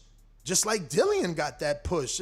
Like any Matchroom fighter that got something to show. And he's fairly new. I still have hope for Josh Kelly, actually. He's still fairly new in the pro game. I don't care about. The only way that dude is going to be better is he moves up. Maybe moving up. He'll have power because he's struggling to make 47 because after watching, like, he's big, man. He's so big that maybe it's killing him to make that weight. And he's about my height. Well, not an inch short. He's 5'10", so he does have height for that division. No, dude, I tell you all the time, man. Like, you supposed to be 175. That's why Earl and them walk around 180, 175, and then go down to welterweight. Or you can be Mike Tyson, though. You could also be Mike Tyson at 5'10". Yeah, it depends on your build and all that. I still see that Josh Kelly. I think Josh Kelly just needs a little bit more of a, I guess, diversity. Maybe training with other coaches, maybe traveling a little bit, going, coming to the States, getting, or maybe a coach coming up there and just giving him different flavors, man. Because his slick style is good, but it just seems like when there's pressure, he gets a little flustered. I didn't really know he was struggling to make that weight too. I don't know if he's struggling. I don't know if he's struggling. I'm just saying he's so big. But Brandon. Makes sense. Oh shit, he's gone. I was gonna say, Brandon. I'm gonna say you won because on paper, you can't argue on paper. But I made my argument. Is all I'm saying. But Avni is definitely more accomplished than Michael Antonio Periban, right? Yeah, I mean, the best Periban probably had was a draw with Badu Jack. But that was Badu Jack, That was in 2013 though. Yeah, he don't really, that's about it. He's just a tough fight. You know what I'm saying? Other than that, he's got the Derek Edwards and the Ryan Ford from Canada. Edwards is from Philly, and what's the name is from Canada. Got your man Gunner Forever on the super chat coming in hot. Says celebrities / athletes show up to see King Canelo, number one. That's what I'm saying. Yo, did you see it? I mean, off the bat, like, well, J Balvin obviously, but there was a few celebrities there. I didn't care too much about like celebrities. I was happy with again Balvin, and his, cause he's shown. He posted some dude from in Orlando, bro. Like, my man shown for real that and he posted Petey Pablo, who's got 5 wins, only, and 5 knockouts from the BX. So it's like he's shown he's a real boxing fan. So I was happy to see that. And then I was happy to see Crawford and Danny and they was cooling, right? And Demetrius. I couldn't believe that shit. I'm like, whoa, that was crazy. Shakur was there. Again, oh shit. Again, if my man is a bum, well, I mean, look, obviously, Shakur and Keyshawn are trained by the same trainer and K Kimura, right? Yeah. Keyshawn fought on the opener of the Canelo undercard, right? Shakur wants to support, but would Shakur? How sure are we that he would have came out for that debut if it wasn't on this type of a card? You know, it's like for what I got to like kind of see too is that a Canelo event is literally like an event. Party, man. It's a party. Like it's a party, bro. It's like you really want to go. Like it's an event, and Floyd was doing it like that. Yep. Whenever you went to a Floyd Mayweather, circus at one of them. I forgot which one it was, but he had the circus literally in the. Was that for the Maidana too, or for the Pacquiao? I think it might have been for the Pacquiao. I didn't like that, but he done it. He done it. You know what I mean? Like these dudes are entertainers. That's what these guys are not understanding. You got when you cross over, this is what you do. You entertain, man. And you got to be that. Yeah. Nah, Keyshawn. Yeah, shout out to Keyshawn too for getting his win. He got a stoppage. Doing it real calculated. It's a good future for him, man. A lot of people believe in him. A lot of people that know boxing. So shout out to Keyshawn. And Canelo's event, bro. It's like, you see how they included J Balvin, right? Like, when was the last time that there was a concert like that in between? Wasn't it like the Triller or stuff that we got to see with Mike Tyson and Roy Jones? Because I don't remember seeing like a performance at a Canelo fight or any other fight really like that, like an actual performance, not a walkout. You know what I'm saying? I'm thinking that Eddie's doing his thing. He's like, you know what? I'm gonna take a little bit of what Triller just did. I'm not gonna do a whole every fight a set. But I'm gonna include one. Yeah. And right before it was before the before the match. Yeah, it was before Canelo fight. So I liked it and it was like intermission, right? It wasn't that long. The whole thing was 7 minutes. Yildirim had to wait 7 minutes in the ring for all that. So it wasn't that long because you figure that's one song or two short songs, you know what I mean? 2-3 minutes, 3.5 minutes on. So, I don't know. It was worth it. Exactly. It was worth it. Like how much were those tickets costing to go to that? Bro, I don't know, but fucking Jordan hit me and Keem up late night. Early, but by the time he got the floor seats, it was like, 7. So I would have had to do a 2.5 hour ride, and then it was only one ticket, so I would have had to leave my girl. I'm not taking that ride 2 times alone. Got to take it down there and take it back. No, sir. That's crazy. I thought about it. I thought there was going to be more than one. Then I thought Keem was going to do it, but Keem said he 4 hours. Dang, he real far out. That's crazy. Yeah, I mean, look, bro. It was the weather. It was the Canelo energy. You're down in Florida. I mean, look, bro. It was a great event, man, overall. I'm glad that Canelo got him out of there in 3 rounds, too. I wasn't trying to see him in there boxing Yildirim for fucking 10, 12 rounds. Bro, he did what he had to do, I knew he wasn't going to last. The way he was targeting that body, it was no way, bro. From the rip. And this is nothing against him, right? When he was doing the interview before, at the weigh-in, he didn't have a translator there. But, like, I didn't know whether, like, I got to look into him more, man, to see. Because all I keep hearing is that he's a come-forward, robot. Rock and sock him. I'm gonna hit you and get one in there. I don't mind getting hit. Like you take that type of punishment over accumulated time, your reaction time is not gonna be there. That's how I felt it was when he was in there with Canelo. He was just too slow, not fast enough, not even his eyes. He couldn't see things coming, and that's not Canelo's fault. So You know, Canelo did what he had to do. Took him out of there within the 3 rounds. Chris Eubank took him out in 3 rounds too, right? So, you know, you can't say, you know, who did it better? Who did it better, Canelo or Chris Eubank? Man, Eubank. I mean, Canelo, man. Eubank got touched. I said that already. Eubank, I seen his tweet too. I'm like, and I promise you on Thursday, I was going to say like, yo, I'm shocked Eubank ain't take a shot. And he waited until fight night. Like, yo, why is Canelo fighting a dude I knocked out 3 years ago in 3 rounds? And that's the thing, right? Everybody want to use somebody else's name to get on top. But what has Eubank done since then? But you want the world to know that you beat a dude Canelo is fighting 3 years ago. What you done since then? Because, I mean, we just listed off that Canelo done unified 2 divisions and went up to 75 since you did that 3 years ago.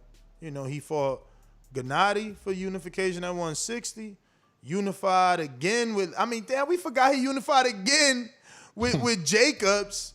Then he go up to 75, beats Kovalev for another title, and then comes back down and unifies again with Callum. Like, I just don't get why they taking shots. It's silly. It's silly because you spitting up in the air and it's falling on your face. It's like, why are you telling people you did something better than Canelo 3 years ago? Okay, because that's what you're insinuating. I did something better than you 3 years ago. Okay, so what have you done since then? Like, you got the one up on Canelo because you did it first. What did you do then? You know, what did you do since? Sometimes it's just better to stay shut, is what I'm saying. You see, Show Kid ain't super chat no more because it's set in. Like, fuck, he right. What if I don't even get 1 knockdown when Keem got 3? And I'm talking all this shit about Yildirim. You see? It's sunk in. Like, it's different, you man. know what everybody says? You can't just be out here talking and talking. Like, y'all tripping. But let's see what Edgar Berlanga said, because Daniel Vega super chatted and said, did you guys see the Edgar Berlanga tweet? Let's see. Edgar Berlanga. Let's see what the Champa Lampa said. He's like, yo, I want that salsa. Oh, shit. Yo. Why they got an interview where J Balvin dices que es Team Canelo, no Team Berlanga. And that's funny. They putting him in the middle because that's what I told you. See, he reposted PD Pablo and he fucked with Berlanga, and now I guess they asked him like, oh, who you got in that fight? And he must have picked Canelo, and now, you know, Berlanga retweeted it and got the thumbs up emoji like, it's all good. But before that, 12 hours ago, he did have this to say. He said, Canelo fought a punching bag. I'll stop Yildirim in 1 round. Mira, J Balvin, I hope you on the right side with the Boricua flag, but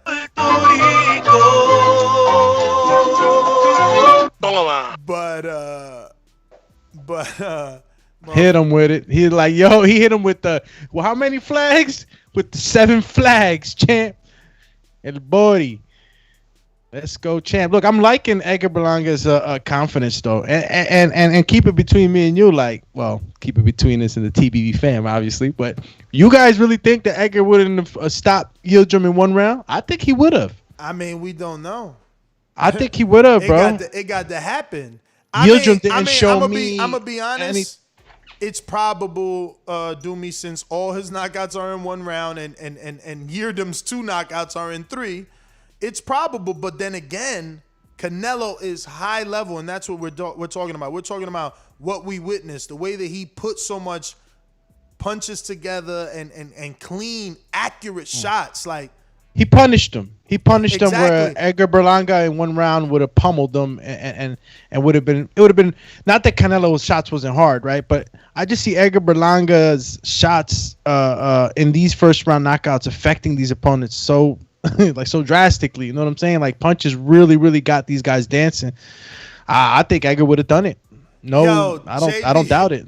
JB Cinnamon with the super chat says, isn't J Balvin Colombian? Laugh out loud. He is. But he's not saying hope you're on the right side because we Puerto Rican. He's saying hope you're on the right side. I'm Puerto Rican. You know, it's a rivalry, dog. Puerto Rico versus Mexico. But Langa's doing the right thing. He'll never get that fight. Not only does Canelo have plans, but he ain't on the radar yet. He ain't even on the. But remember, I told y'all last year he will get that fight. He will get that fight. I always thought Rosado would get it because of that rivalry, and he never got it because Canelo has shown us, he won a fight, top level, but that Puerto Rican rivalry exists. Oh, snap. What up? Yes, what sir. Up? Bill yes, sir. Yes, sir. Hey, up in the morning with the H2O? Oh, absolutely, sir. Absolutely, man. Shout out to you guys once again. You know what I mean? For having me on here this morning. Shout out to the panel. And shout out to, all the fans that got a chance to see a spectacular event yesterday, last night. Yes. You know what I mean? And I mean, it had all the makings of a great event. I mean, it had fireworks. You had, of course, you had cheerleaders. You can't have a big football, basketball game without having the halftime cheerleaders. We got a chance to see Queen Lion Garcia. It was great. When you talk about Canelo and his performance, I mean, I think it was excellent when you're fighting a guy that hasn't fought in 2 years. I know that ain't just go everybody's head. Queen Lion Garcia. From a trainer's perspective, did you like what you saw in terms of the technical skill and fundamental punch placement accuracy, or did you see a sloppy performance? I mean, what can you compare this to? I'm comparing it to Crawford Kavaliauskas and saying, wow, these two guys, in my opinion, are on the same level, Yildirim and Kavaliauskas, with Kavaliauskas being slightly better than Yildirim, obviously, and, that fight being a little bit tougher than this fight. I mean, even with Eubank, when Eubank fought him, he got hit. I don't think Canelo. I seen him get hit once, maybe. Well, I think Yildirim was, in comparisons, when you compare the two machines, you have a rusty 59 Cadillac versus a 2021 and Canelo. Canelo is super sharp. He's at the top of his game, and when you put a Yildirim in there, what happened to fighters like that having to get a tune-up before you go into a big fight? Yeah. Why send a Yildirim into such a tough fight? And I think he was just, like I said, it's the kind of rust that you have on a fighter of 2 years where, you're seeing it, but he's gun shy. He doesn't have enough. He didn't have enough. You saying, why didn't Yildirim get a tune-up? I thought you meant, exactly. I thought you was defending Canelo for taking a tune-up before going into another unification tough fight. No. Canelo doesn't need tune-ups. You know what I mean? Good point, he's at the top. He's at the top of the game. I mean, there's nothing to tune up. He is everything that everyone is talking about. You know what I mean? He is the bad guy in boxing right now. He's the face of boxing. You can't argue that. When you say a tune-up, he needs a tune-up. No, he's 30 years old, right? I believe that fighters need to be ready to fight him, and not him be ready to fight the fighters. He is ready, Ness. What could have kept Yildirim on the sideline, though? Is it in fear of maybe losing a position if he would take a tune-up fight? I mean, hell yeah. I mean, if you don't take the Canelo fight, there's no guarantee it's coming back. You can't take a tune-up. Yeah, but that's a testament to them saying that he's a mandatory, but he's a 2-year mandatory. How long was he as a mandatory, and how can you keep a mandatory position for that long, right? Yeah, because his was more like legal proceedings. Remember, he got a loss in the Darrell fight, but there was a headbutt. They both went to the WBC convention and petition. That's why Darrell's fight last night was like a semifinal eliminator. I mean, we know the WBC is made some mistakes. It's the interim title was the mistake. That was a controversial fight. Give us that fight again.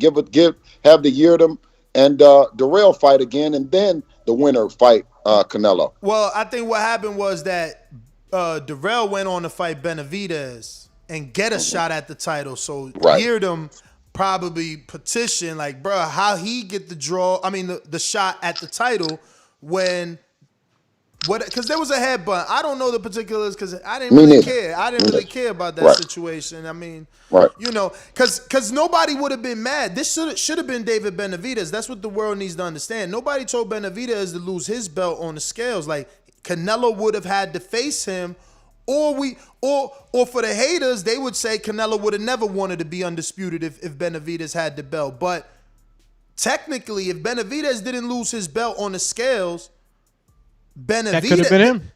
This is Benavidez mandatory, though. This Benavidez mandatory. What I saw in Canelo, I saw a fighter just ready to fight anybody. You know what I'm saying? You can't take away the skills that he showed. You know what I mean? Unless you were 100% right, and actually getting the chance to see a fight like that, see a fighter, see all of this stuff, his tools come out against a fighter that he can showcase them. Yeah. You carefully pointed out sometimes when you see him in a GGG fight or something like that, you tend to miss all those selective punch placements and so on and so forth. It's no slight towards Canelo at all, because at his level of fighting, if he can get a guy in there like that and make it a big event, then for sure, shout outs to his team for making it happen. But we also cannot, if we're being non-biased, then Yildirim had no business being in there with Canelo. No, absolutely not. As of last night, he didn't have any business, and it was a great stop in Joel Diaz, the trainer. Yeah. You know what I mean? Because why let him? He never was in the fight. He wasn't going to get back in the fight. Yep. Why do that? There was no confidence to throw the hands. But listen, man, ain't no sense of talking Canelo when you here, right?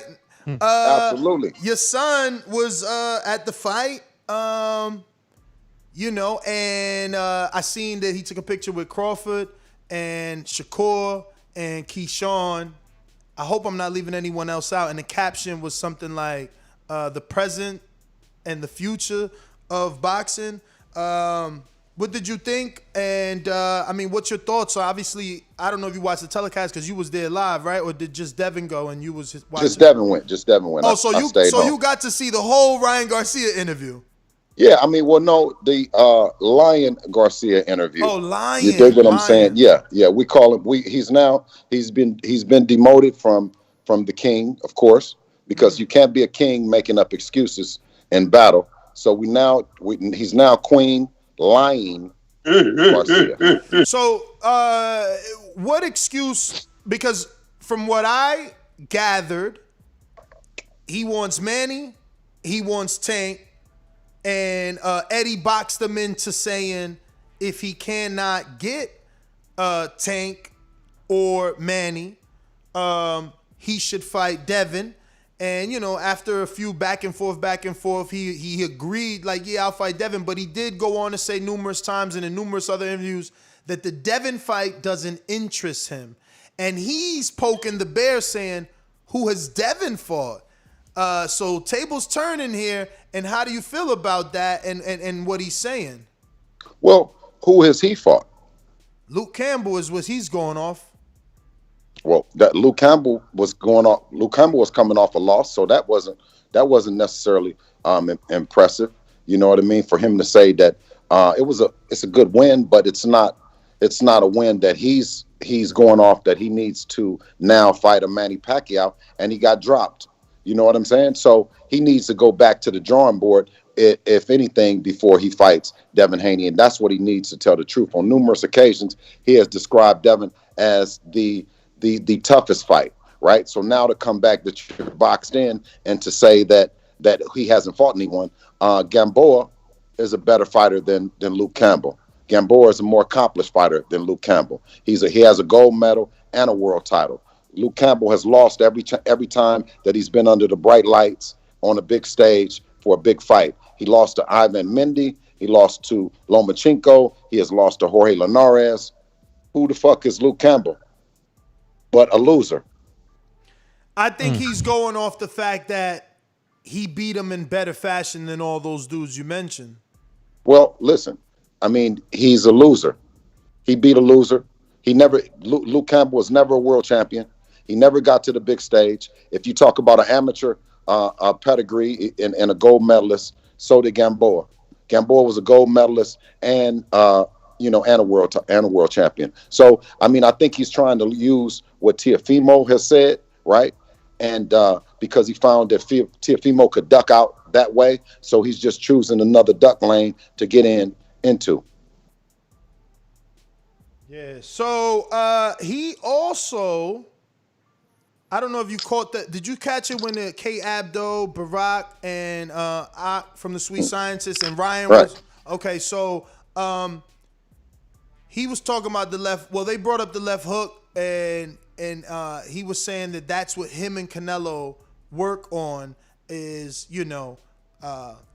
hitting and not being hit. And that he's learned a lot from Canelo, and they were trying to resemble his left hook with Canelo's. Do you see any resemblance, or you think he's just latching onto the name to get the stardom, or being in that camp has improved Ryan's game? Well, I mean, Canelo, if he was taking a page out of Canelo's book, then he would dare to be great and step up, similar to the way Canelo stepped up to the Floyd Mayweather fight. Who had Canelo fought to get Floyd?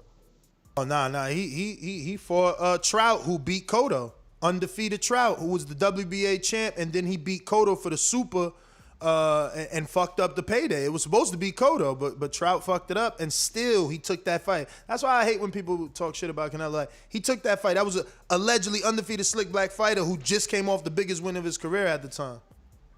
Right. So when we talk about Canelo, we talk about difference. Canelo and Ryan Garcia are not the same. They have the same trainer, and that's it. That's where the buck stops. So you don't think he's gotten better? Because Ryan throughout the amateurs. You don't think that Eddie Reynoso has improved him enough that the fights that your son has had with him in the amateurs may not be the same? I'm not saying they won't be the same outcome. I mean, like, it's a different fight. Like, that was the amateurs, this is the pros, and now he's with a completely different trainer. He was being trained by his father, just like you were training your son, and now he's, gone on to train with many different trainers, what's my man with the dreads? He's trained with him. He's trained with Floyd Sr., with yourself. So, I mean, they obviously have to be different fighters now, or no? Well, I mean, the one thing about it is he still has that paper chin. He says paper champ, we say paper chin, right? He was dropped by a Luke Campbell that is not a puncher, right? I mean, and it wasn't just like it was a legitimate knockdown. So I give him nothing. And matter of fact, what we did give him, we took it back. You know what I'm saying? He's a con man, and he's conning. He's doing a great job in conning and saying the Pacquiao fight. He's saying he goes on the Dazn platform, right? Now you see all these fireworks, you see all this stuff happening for Canelo on Dazn, and we have a fight that can be made that Eddie said that could sell out the Staples Center. Eddie said that it could be a mega fight that he could make a bunch of money, and here he goes with this lion shit talking about trying to get a fighter from another network, right? Which we know that Gervonta Davis is not coming over to DAZN. So why would DAZN air that bullshit? Oh, they aired it though, because I heard him say that. Yeah. I mean, that's all he talk about is I don't know. Is there a date? I mean, you should have showed up. Mauricio was there last night, man. Yeah, but you know what I mean? I got other things to do, man.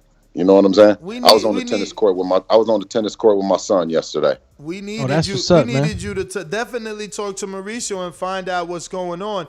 And Daniel Alvarez, shout out to Daniel Alvarez. You can check out our interview with Mauricio. He tried, man. I was going to send you the link, but I didn't want to bother last night. I actually thought you was at the fight. He tried his best, and he was very specific.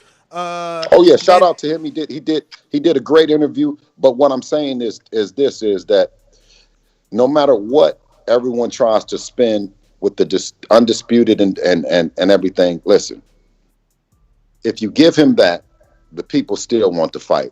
half the casual fans. Yeah, no, I wasn't going into that. I was going more into what does Devin like. He called T.O. undisputed. He called Devin a champion, but he still didn't give us an answer on the mandatory situation. He's saying that it was a direct contradiction in the sense of that we don't want to fight. You know, the teams, right?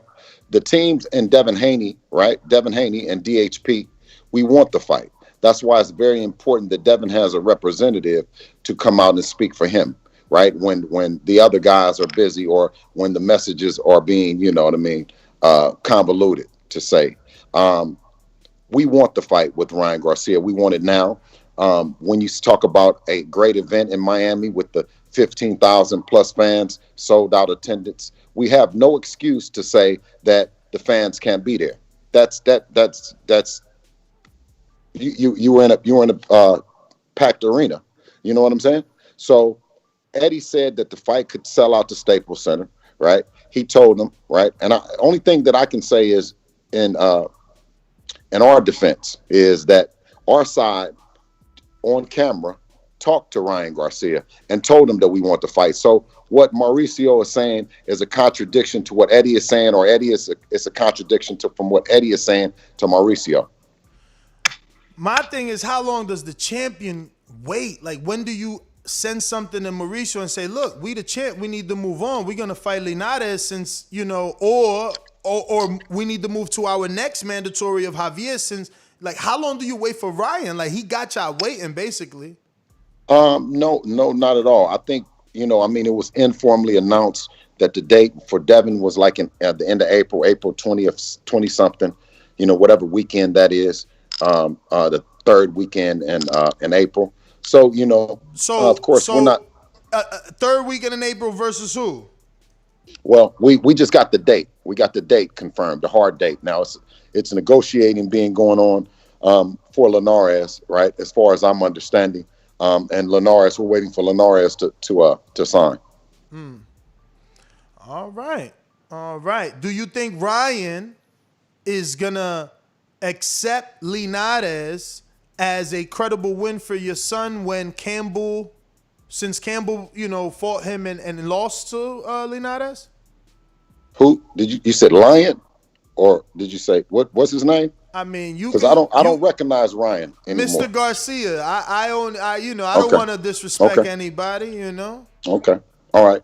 Well, Ness, has he been doing a lot of what's a safe word for a journalist when saying lying? What's the safe word?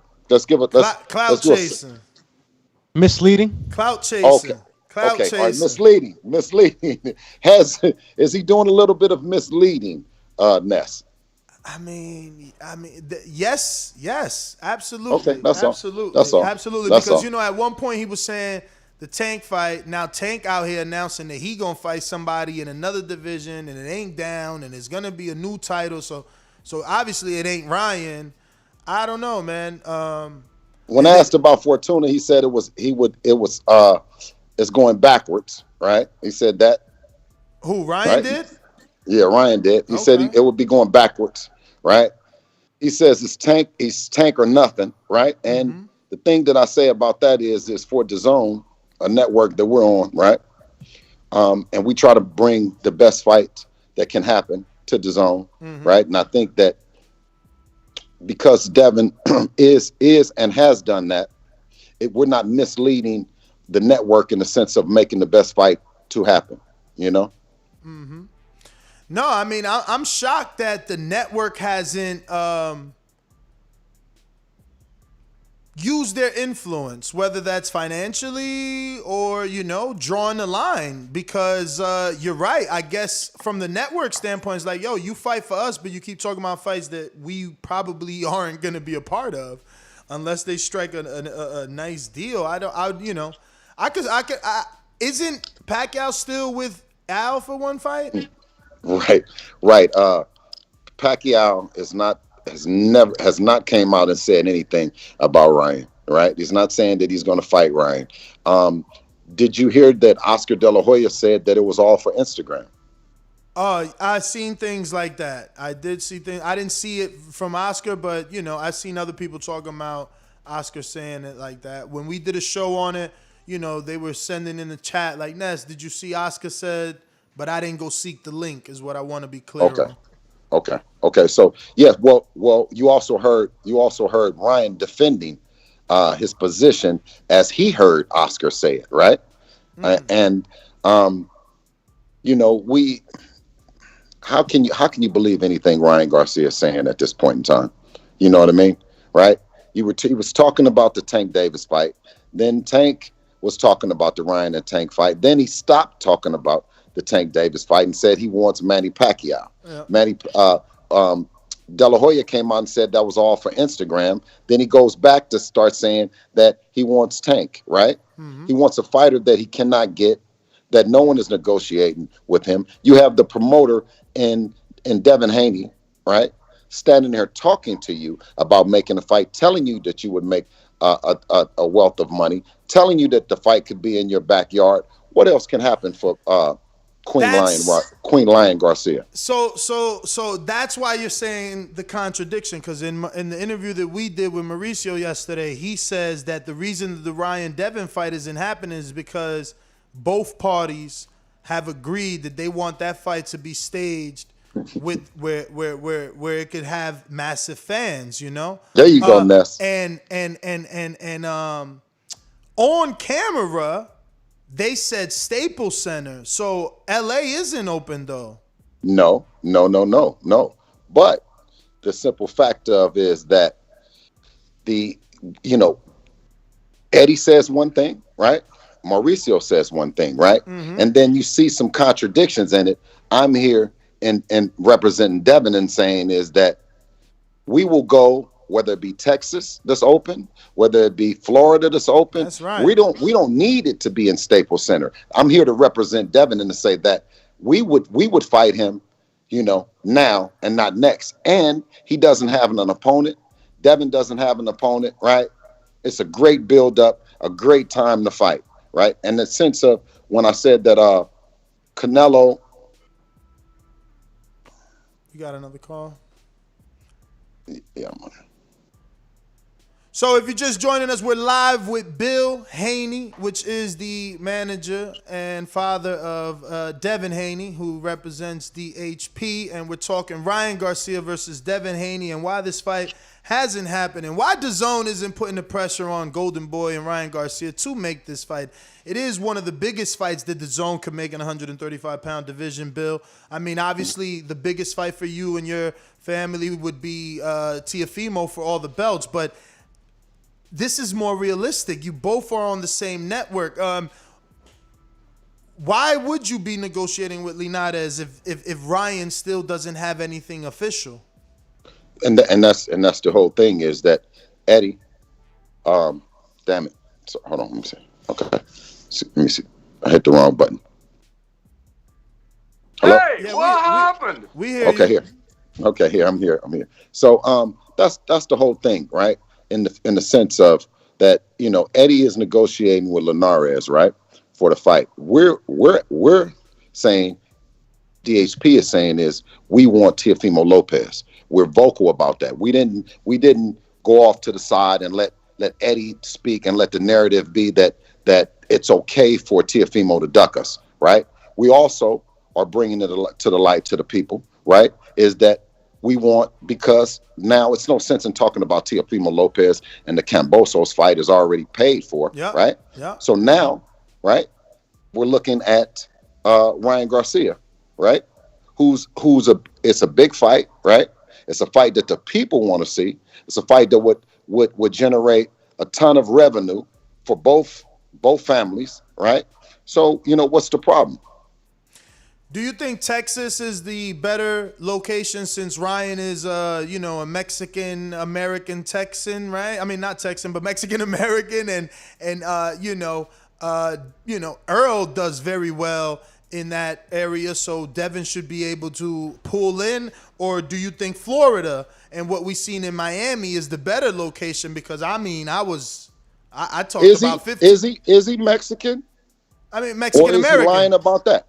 No, is he Mexican? Because I speak more Spanish than him. I mean, his parents, his blood, the blood Bueno, of the what blood is of his Buenos parents. Dias? What the fuck was he talking? Yo, he did throw out some shit where Ott was like, "Hold up, you said English and thought that was bad." Hey, what happened? Is he Spanish? Yeah. I mean, is he Mexican? What is he? What is he other than that should Queen be the Lion Garcia? Let me tell you something. That should be the campaign, Bill. Remember that Canelo had to be forced into the Gennady fight, right? And Gennady, what he did was he adapted the Mexican fans by saying, "I'm giving you the Mexican style, right? Give me my belt, all this craziness," and everybody ran with that. And Ryan, you're right. He's supposed to be the Mexican.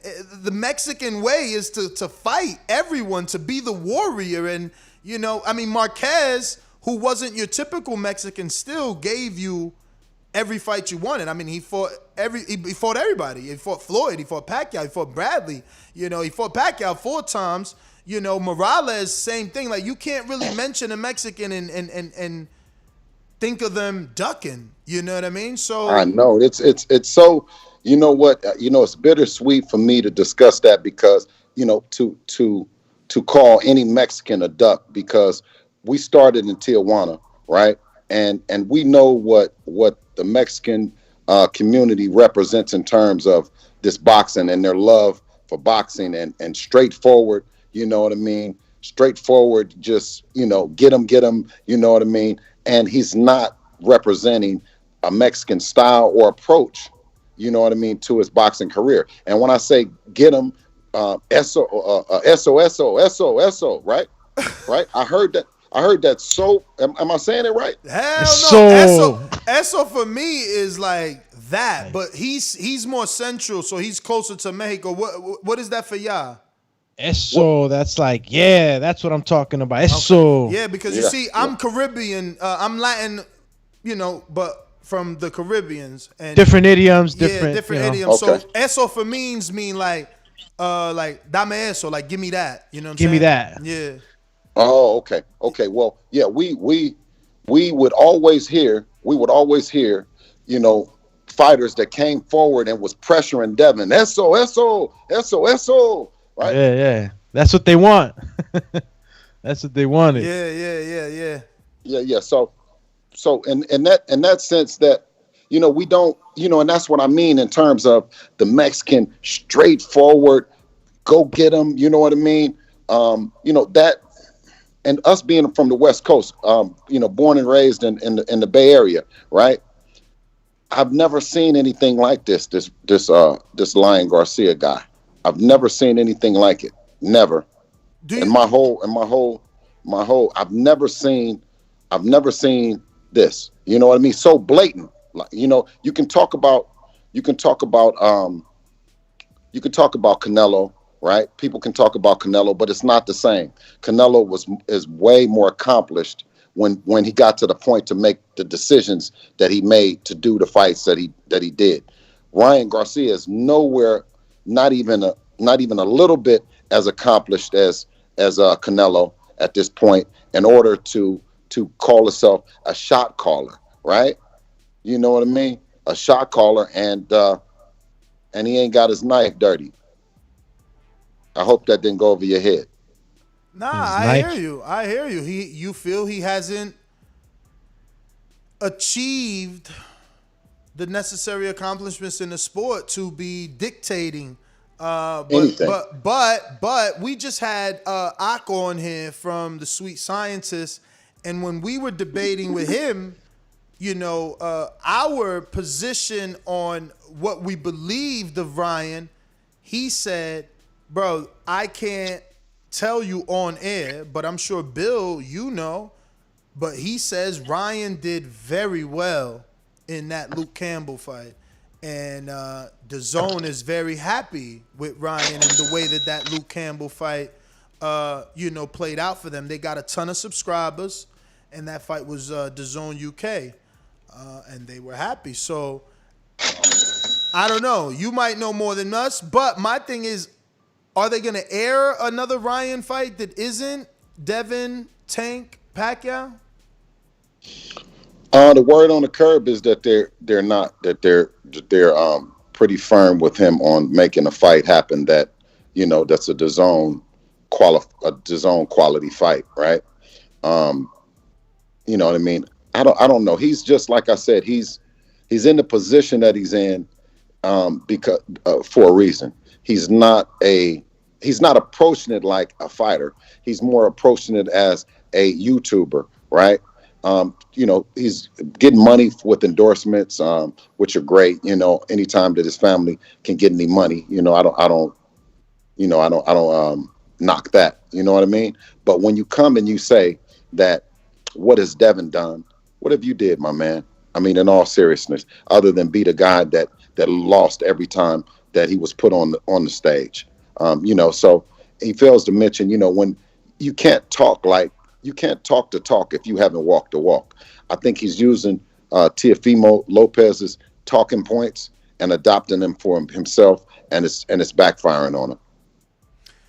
We got a super chat here from Fred Robinson. Says Ryan is spitting the excuses to avoid Devin. Canelo spit to avoid Charlo and Andre. I don't like the style. Is code for I can't win. Do you think Ryan is making excuses to avoid Devin and Canelo making excuses to avoid Charlo and Andre? You know, I don't know. After seeing Canelo's performance, his shot selection, I would say that would make a great fight for, you know, for the fans to see in Charlo. But I don't see Charlo. I don't see him doing championing. I don't see him, you know what I mean, breathing down Canelo's neck the way that we breathe down Lopez, or we're breathing down Garcia. So I would have to hear it from him. So you don't think that Charlo is making enough noise to get the fight? I don't think so. What about Andre? Is he making enough noise?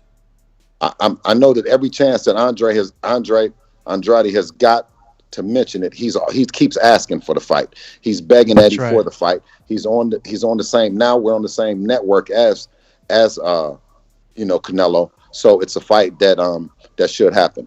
You know, and I think, and also he's asked for the Triple G fight. You know what I mean? And he hasn't gotten it. You know, so I think that he is one of the fighters that has been asking to make the big fights, and I think they're just trying to freeze him out. He might be just old enough that it can't, and they'll accomplish it. Let me ask you: do you think not only are your situations different with Andre and Devin, but you are getting what you want because you did ask for Gamboa and Linares, and now they're in negotiations. So at least you got that. I mean, Andre is fighting, you know, dudes we never really heard of. So right. But like I said, I think that Andre is a fighter that, you know, I wanted to see those fights, but it's kind of like the ship is starting to sail on. You know, he's at a different age than Devin. When you talk about Devin, he's 22, and then when you talk about the young superstar, young future superstar in Keyshawn Davis, who put on a great performance last night as well. And his pro debut happens to be the exact same age as Devin. You see what I'm saying? So that's how long these people got to deal with us. Yeah. But I was talking more from like a promoter standpoint, right? Like, is your situation different because you've at least gotten the names that you asked for? So will you resign? Is really what I want to know, because it's like both of you are slightly 25, like 20. I feel like slightly from the outside looking in, some people might think you are in the same position because Andre hasn't been able to get the Canelo fight or the Triple G fight, and Devin ain't been able to get the big fight either, whoever that may be, whether it's Ryan on his network or Tio outside of the network. So, you know, are you happy? Well, no, I'm not happy. I'm pissed off. You know what I'm saying? Okay.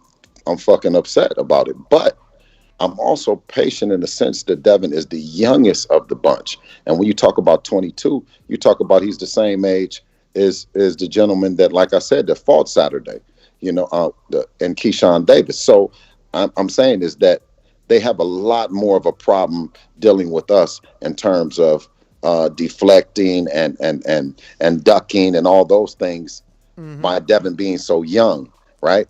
I think that, and now also Devin being big on the social media, right? That it's it's all about the people demanding it. If the people are calling for it, it's no way for Garcia. He's on social media. He lives by social media, right? If the people, and that's what the network gives credit and credence to, is the fact that he has the social media following. If the people demand the fight, I mean, and even his people, if his people demand the fight, then what is he going to do? You see what I'm saying? So it's not like Ryan Garcia can't get stopped by someone else. You know what I'm saying? He was dropped by Luke Campbell. I mean, the money almost went out the window then, right? So it's not like he's just, if he doesn't fight Devin, that now he has a clear road to greatness, right? I mean, on any given day, that kid can be beat. He has a paper chin that sticks up in the air, and it's just at any given time somebody can just, I'm going to put you to sleep. We got one from Noel G in Dallas. Says, every boxer's dream is to get that WBC belt. If Ryan was already given that opportunity against Devin and Ryan declines, Ryan don't want that smoke. 1,000%. 1,000%. Sad day, isn't it, Ness? It is. But, I mean, they got to put the pressure on from the network, man. I mean, you said that kind of is the rumor anyway, so, we're not going to air your fight if you won't fight. Right. I mean, and he has everything. He has everything going. He has everything going for him. Everything was lined up for him to step into greatness, and I think he chose not to. And it's very, you know what I mean? Like I said, I'm pissed off about it. You know what I mean? I'm sure that, some of his supporters are as well. He does a good job talking. Did you see, or did you ever, let me ask you a question. Did Ak and Barack ever mention Devin Haney to him? I ain't see that. And I was waiting for you so I could jump in and say, bruh, why they showing him so much? Like, I guess they wanted him to tweet or be on live on IG like, yo, I'm at the fight so y'all could buy the fight. Because, like, he was there for mad hours. It was like him, Cape Abdo, and Akin Barak. And they didn't mention Devin. Did they even have a sit down with Devin? Hey, listen, it's some of the most blatant disrespect, you know what I mean, you could ever see in a network host, you know what I mean, that they don't ask the questions that the people want to hear. You know what I mean? The people, I mean, it was all through social media. What Eddie had said to him. You're sure that they didn't ask him about Devin? I don't want to go on a limb. I don't remember. I don't want to go on a limb either. I don't remember, but I don't remember them bringing him up. Devin was mentioned, they saying Devin was mentioned. One person said that so far. Hopefully we get more. I don't. Ryan, all or nothing. I didn't see nothing. I didn't either. And I don't want to, and like I said, I don't want to say if it did happen. But as far as me watching, I didn't hear it though. I didn't see nothing. I didn't see it, but I don't want to say that it didn't happen. But I'm just like, they should have had him there anyway though. Like, he's one of the young stars of the. No, Devin was there, and I think that they, from what I heard, and I haven't talked to Devin, one of my aunties said that to my mom, she said that Devin was on the telecast on one of the other fights, right? But I missed that one, so I don't know. But my auntie did say that she saw Devin on there. Okay. But when you talk about asking him for the fights, right? You have a promoter in Eddie Hearn who has spoke to him on the camera about the fight, and now you have Akin Barak who have the opportunity to say to him, to ask him, okay, so if this fight doesn't happen, right? If you're not able to get Gervonta Davis, right? Then what are you going to do? Because I'm like, Gervonta Davis is not going to Dazn. He is not going to fight on Dazn, right? So to build up a fight that's not going to happen on Dazn and Dazn to partake in it is just strange to me. I see what you're saying. Yeah, it's never going to go over there, so it's basically wasting time. I'm trying to text Ak now to see if they ask. He fucking sent me a voice message.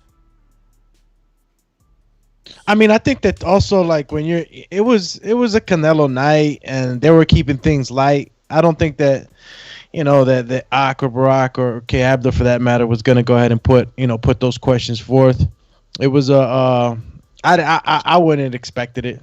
Even though they should be asking questions like that, obviously, so that in the masses, people could get a better idea where Ryan really stands. Hey, did you see at the end of it, at the end of the show, at the end of the let me see, Ness. No, I'm listening to you. You said, did you see did you see at the end, like right when Ryan, and then it got cut off? Nah. Did anybody catch that at the very tail end, right? While he's talking, and he started talking to Pacquiao stuff, and then it just got cut off, right? So. Okay. Yeah. So maybe I got another one for you here. It says Will Lynch says, I wish your son luck with his career. I can't wait to see him win out over these so-called kings. He's 22 at 25-0 and champions. What? I missed that last part. What? And champion, that's incredible. And a champion, that's incredible. Yeah, well, giving you credit. We just got to get him in the ring. That's what I'm saying. Like, even Eddie said that. Did you watch that interview? Eddie said that. At least Eddie's out here. Eddie did a great job. Eddie did a great job. He you did, know what man. I mean? He said they calling these guys kings, but the difference is they all fight each other. Devin Haney wants to fight. Absolutely. So he did his thing for y'all. Absolutely. And I can't get mad at that at all, because it like he says, it takes two to tango, and so far we haven't gotten the opponent that the people would like to see him fight, right? But you know what I mean? We're patient about that. Yeah. Pissed off but patient. Well, I wish Mauricio would give you an answer on whether or not Linares is going to be accepted as a mandatory or what you won't get, and what the people won't get is Devin Haney turning down no fade. You never heard Mauricio say Devin don't want it. You never hear Eddie say that Devin don't want it. You know what I'm saying? But what we want is what champions do is we want to be a challenger to, demand the fight, right? We want the sanctioning body to demand the fight, right?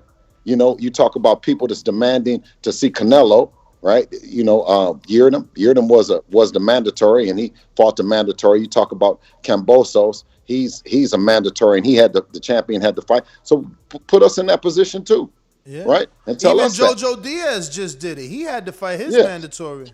Yeah. So put us in the position and bill it as that.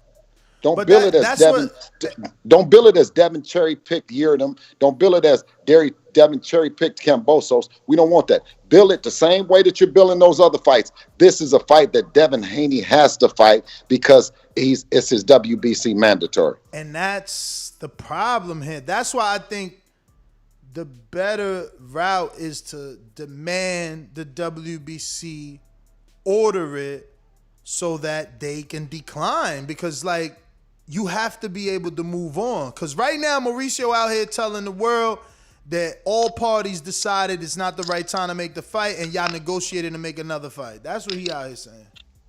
Okay, and that's fine when Mauricio talks about that, because he can say the parties then said that. But Devin Haney and DHP wants to fight with, Ryan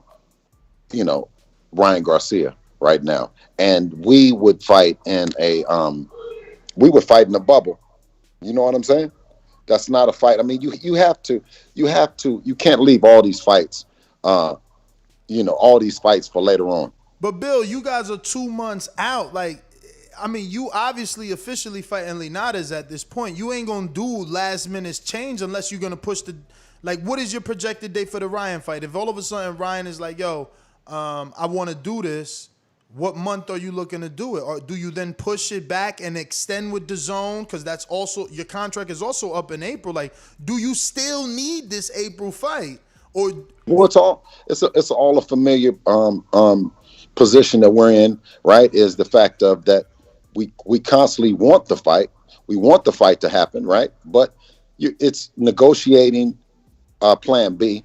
But the plan A was Ryan Garcia. Well, the plan A was Teofimo Lopez. Plan A1 is Ryan Garcia. And plan B, Jorge Linares. And the fight has to happen in April, you said. Well, Devin likes to get paid. So Ryan Garcia, I don't see where if he wouldn't be ready, right? I wouldn't see where he wouldn't be ready. And that's crazy because now you have a fighter in Canelo Alvarez who wants to fight 4 times a year, right? For surely he's doing 8-week camps. You know what I'm saying? He's doing 8-week camps. That's no problem. They definitely didn't mention it. He specifically said that they mentioned Pacquiao fight falling through. So they wanted to make that clear that the fight was no longer on, and that only thing Ryan said is that he's going to be fighter of the year, even over Canelo. He'll get 2 fights this year that are going to be so big that he will be named fighter of the year as long as he wins them both. And the only 2 names he mentioned on the telecast was Manny and Tank, and that conveniently, right? Even them, these are 2 fighters that's not even on Dazn. Mm-hmm. So how can that be? I mean, maybe they leave him, man. There's been some rumors of Top Rank and Golden Boy having a sit down, some sort of meeting. And people, they heads is moving. And I mean, are there any Golden Boy dates? Only that Victor, right? Only that Victor Hooker fight. And one of those guys, Hooker isn't Hooker with PBC? Hooker is with PBC, yes. Yeah, man. So I don't know. Yeah, I think. I said that the other night about, and I don't know if you checked on it about Golden Boy. I know you told us that you heard something like if Ryan don't fight, they don't get no dates. So, then I heard some rumor that they was in a meeting. So it's just like, well, maybe that's true. They ain't getting no dates, so they shopping around. I mean, again, all speculation. But then again, what I'm saying is that you have Devin, who came to Dazn when it wasn't as fashionable as it is now. Right, he came to Dazn when people were saying that he would get lost fighting on the app, right? And he sacrificed. But Bill, let me ask you the right question, right? Like, you are the promoter of Devin. So if Devin came to you and said, "I do not want to fight Ryan Garcia," you cannot make him fight Ryan, right? Well, Devin is the promoter, and I work for Devin, so. It's a little bit different, yeah. He is the promoter. Okay, so with Ryan and Oscar, Oscar cannot force Ryan though. If Ryan says, "Oscar, I don't want the Devin fight," no, he can't force him into it. You know what I mean? So now let me ask you this though. Let's go with the hypothetical, right? So Ryan tells Oscar, "I don't want the Devin fight." Oscar says, "Okay." Comes back and says, "Well, we can't get a date." So does Oscar release Ryan knowing that's the last biggest star he has left, or does he leave Dazn? Like, if my man don't want to fight you and Dazn ain't giving no dates, what are they gonna do? I don't know. I think it's a very bad position to be in. You know what I mean? It's no different than the position that now you hear with Teofimo Lopez and Top Rank. Whoever's right or wrong, right, in the situation, is just a bad position to be in, that you have in Teofimo Lopez 3.5 years left on a contract, right? And you fall out with the guy, right? Then you have Ryan Garcia, who's maybe falling out with Golden Boy if he doesn't do the fight that they would like. But what you have in Devin is an honorable man that is honoring what he signed up to do. And that's when he came to Eddie. He told Eddie that, you know, he would fight anybody in the lightweight division. More importantly, he was looking for someone and Lomachenko that was being described as the pound for pound great. So if you're looking for Loma, then everything else up under that, you know what I'm saying, is okay, right?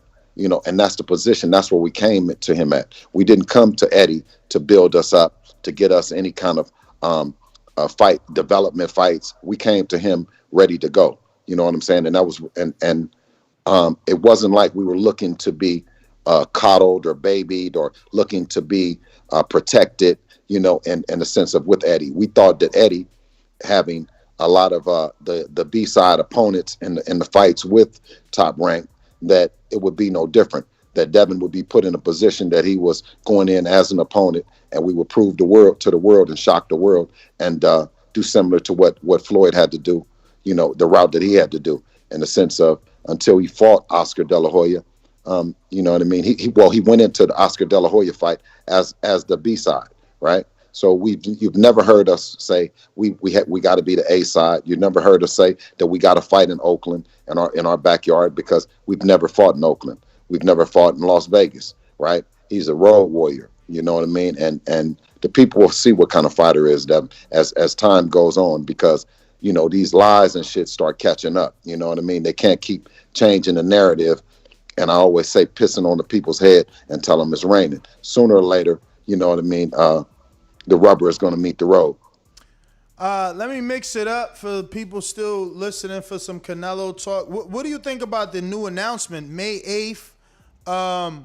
Why isn't the goal to get on that undercard instead of having your own date? And I get it, you know, you want to be a main event. Ryan said on that telecast he got no ego and he would love to still be on another Canelo undercard, just like he was on the Kovalev undercard. So, like, I mean, if you can't get Ryan, why don't you make Eddie put you on the undercard so you get that exposure and be in that massive type show like that? Because, you know, they pull out all the stops, obviously, for a Canelo fight.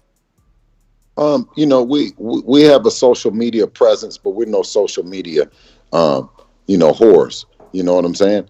That's not what our object is to do. You know, we still have a loyalty to the hardcore boxing fans, and the hardcore fans want to see the best fights happen, and not necessarily just see us, you know, just see you to be seeing you, you know. So if we can't get those fights, but wait, so you can't put Linares on the undercard? Like, that's Latino. He helps the card. Linares can't be on the Canelo undercard? No, absolutely. What I'm saying is that first and foremost is it's getting the kind of opponent, right? Getting the kind of opponent, whether we be on the undercard, right, or whether we the main event, right?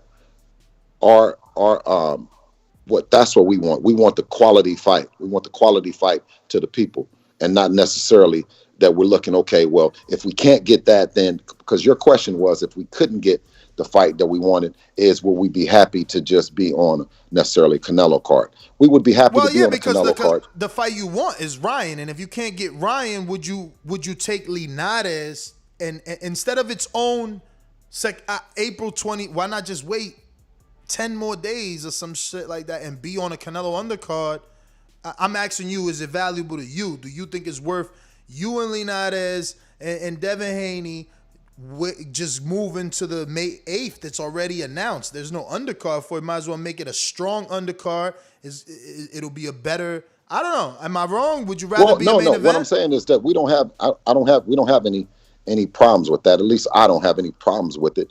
It's just that I'm saying is that that's not something that you know, we're looking to, you know, that we're actively pursuing is, hey, can we get on a Canelo undercard? And that's, you know, my thing. Why not? Ryan is out here actively, just said it on that show last night, that he wants to be on another Canelo card, even though he knows Canelo isn't with Golden Boy. So, like, he said, and he literally said out his mouth live, like, I don't have no ego. I would like to be on another card with Canelo, just like I did in the Kovalev one. So yeah, I think he. Absolutely, it would be nice. It would be nice to have, and it would be nice to do. You know what I mean? But one thing about Canelo Alvarez is that Canelo controls his budget. He has a budget, and he pays the undercard, right? He pays a part of the money that is for his show comes out to the fighters that he wants on the undercard, or that he's accepts on the undercard. He controls his card from the top on down to the bottom. You know what I'm saying? I'm sure you could get Linares and Devin approved. I mean, a world championship title fight where a champion is making his defense versus a well-known Latino from Venezuela who's lived on all coasts. I mean, he's fought in Japan, he's lived in Venezuela, and he lives in LA. I mean, I don't know. All right. But we got how about this? How about Devin still, right? We're grinding. Right, we took the Usyk when Usyk tore his bicep and DC. You know, we took the main event. Right, we showed out. Our people came out. You know what I'm saying? We had a packed house. Right. When you talk about the Madison Square Garden and the Russian Zaur Abdullaev, which people say that Devin doesn't fight anybody, but Zaur Abdullaev was the number one in the WBC, and I believe he was number 10, in the top 10 at that particular time in the lightweight division, right? He was the number one in the WBC. So how do you get to the WBC if you haven't fought anybody or if you're not ranked? So we fought him in the Madison Square Garden, right? We then came back and went on the YouTube card in LA at the Staples Center. So when you talk about Devin, do not put any restrictions or any inhibitions on him far as him fighting. He'll fight anywhere against anybody on any card. It doesn't make a difference, is what I'm saying to you. And, being on Canelo's undercard would be a great opportunity, but you won't hear us around here, let's just, we would love to do it. No, that's not our style. You know what I mean? We're available, right, and willing to do it. But also we don't have any demands that we have to fight on this, or we have to go to Oakland, or we have to go to Las Vegas, or we have to. No, what we have to do is we got to get paid. We got JB Cinema that says, honestly, in my opinion, Devin and Tio actually the only ones trying to actually fight the good fights. Tank and Ryan, just about the hype. Thoughts?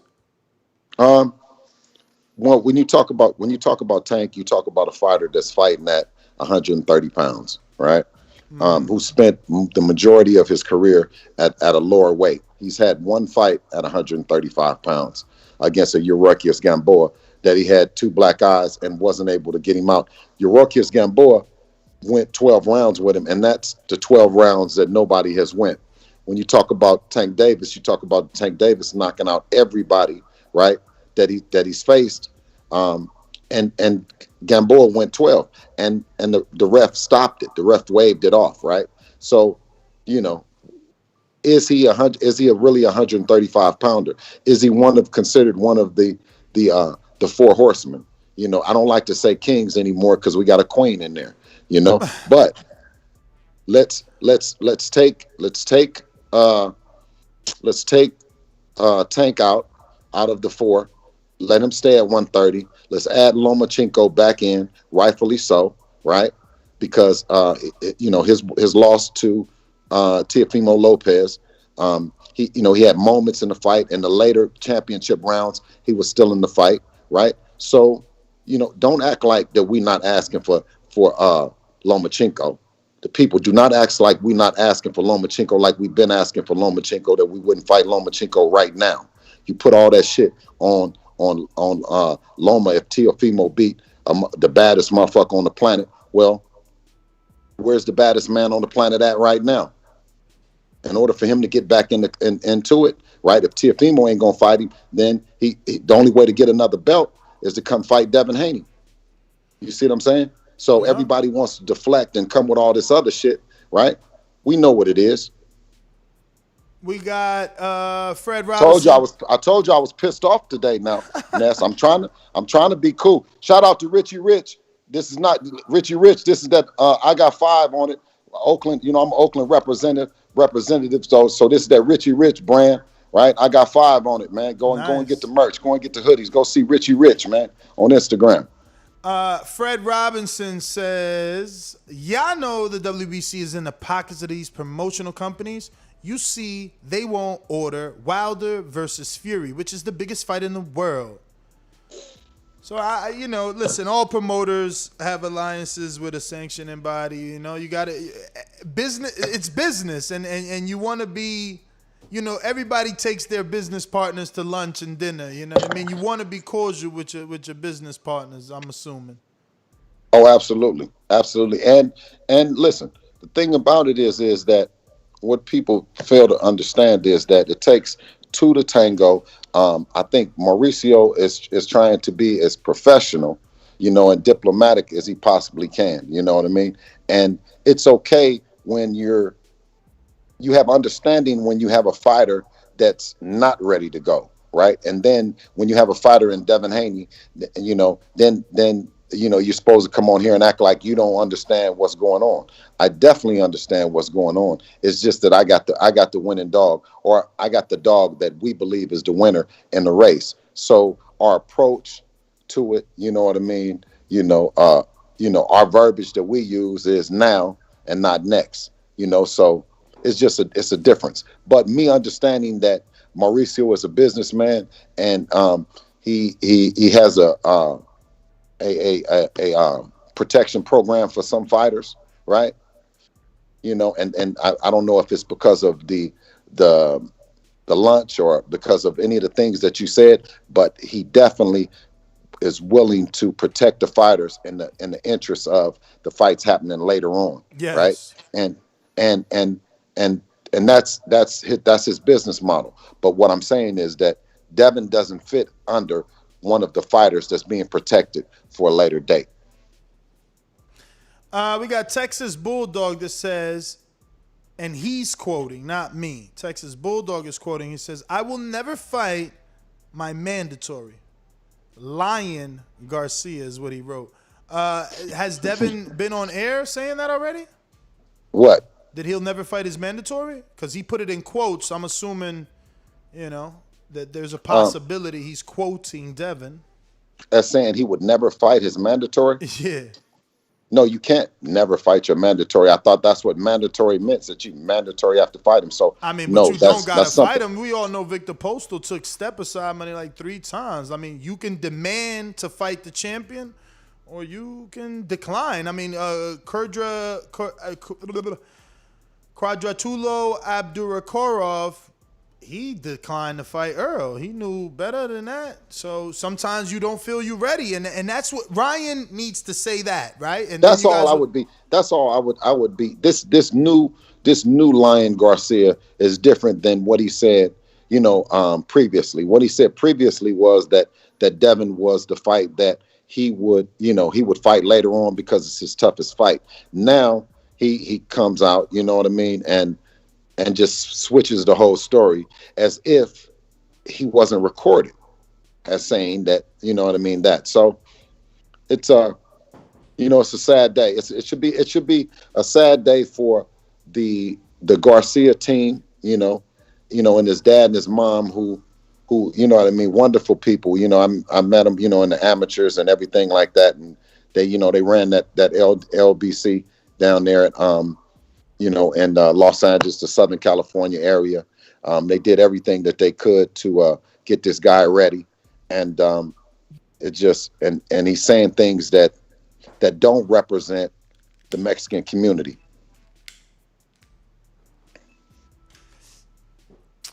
How you think Canelo feels or Reynoso feel about that fight? You think maybe that Ryan's getting outside influence from his team, from the trainer and obviously his mentor and Canelo?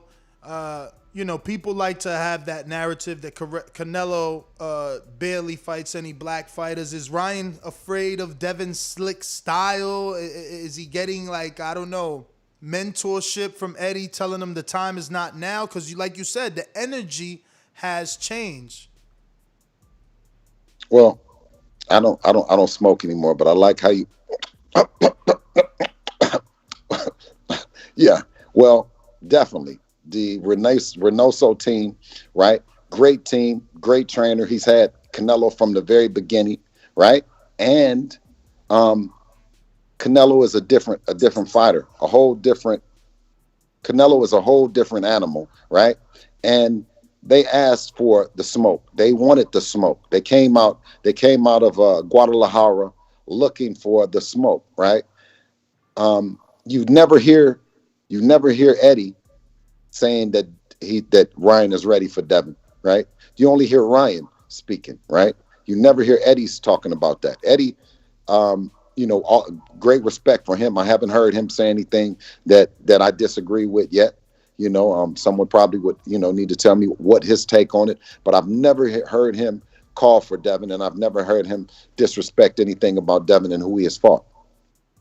So this all falls on, and the one thing that's good about this is Ness is that he's stepping up and he's saying that he can fight who he wants to fight, that the promoter works for him, and he's, the belts don't mean anything and all that. So he's telling the truth that he can say all those things, even though they're not adding up, right? They're not making any sense. But all the fighters, including Teofimo Lopez and Tank Davis and alike, can speak in the volume. They can speak at the volume that Ryan is speaking, meaning he's talking loud and ain't saying nothing, but he is talking.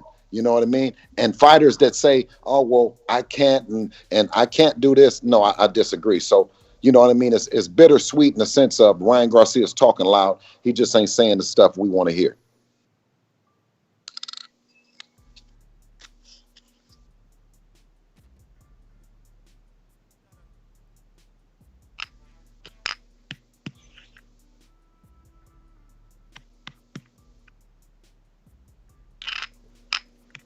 Boy, I miss smoking, boy. You done pushed the wrong button and everything. Just, you know what I mean? That's when that shit is good.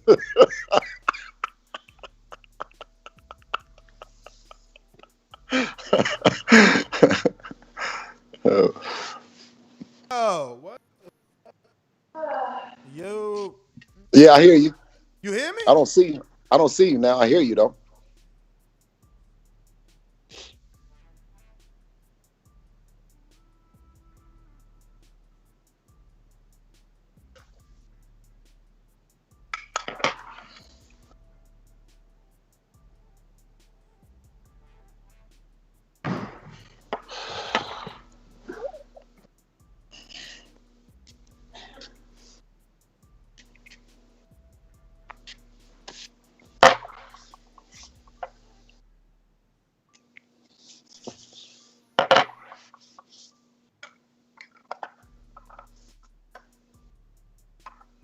Can I have some French toast before I leave?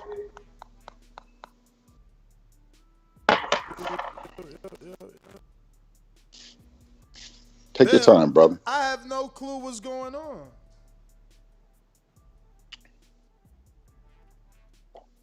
That's that fire, bro. Can I have some French toast before I leave? Do you? No. You don't? Do you? You need to go to the store? Or no.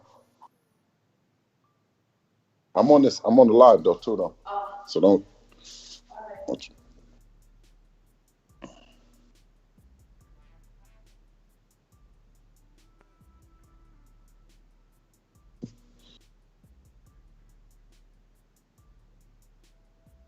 Bill, I can't get it to work. You hear me? So what do you want me to do, bro? Do you want me to just hit back? Hit you back? Yeah, I'll hit you back. Okay, cool.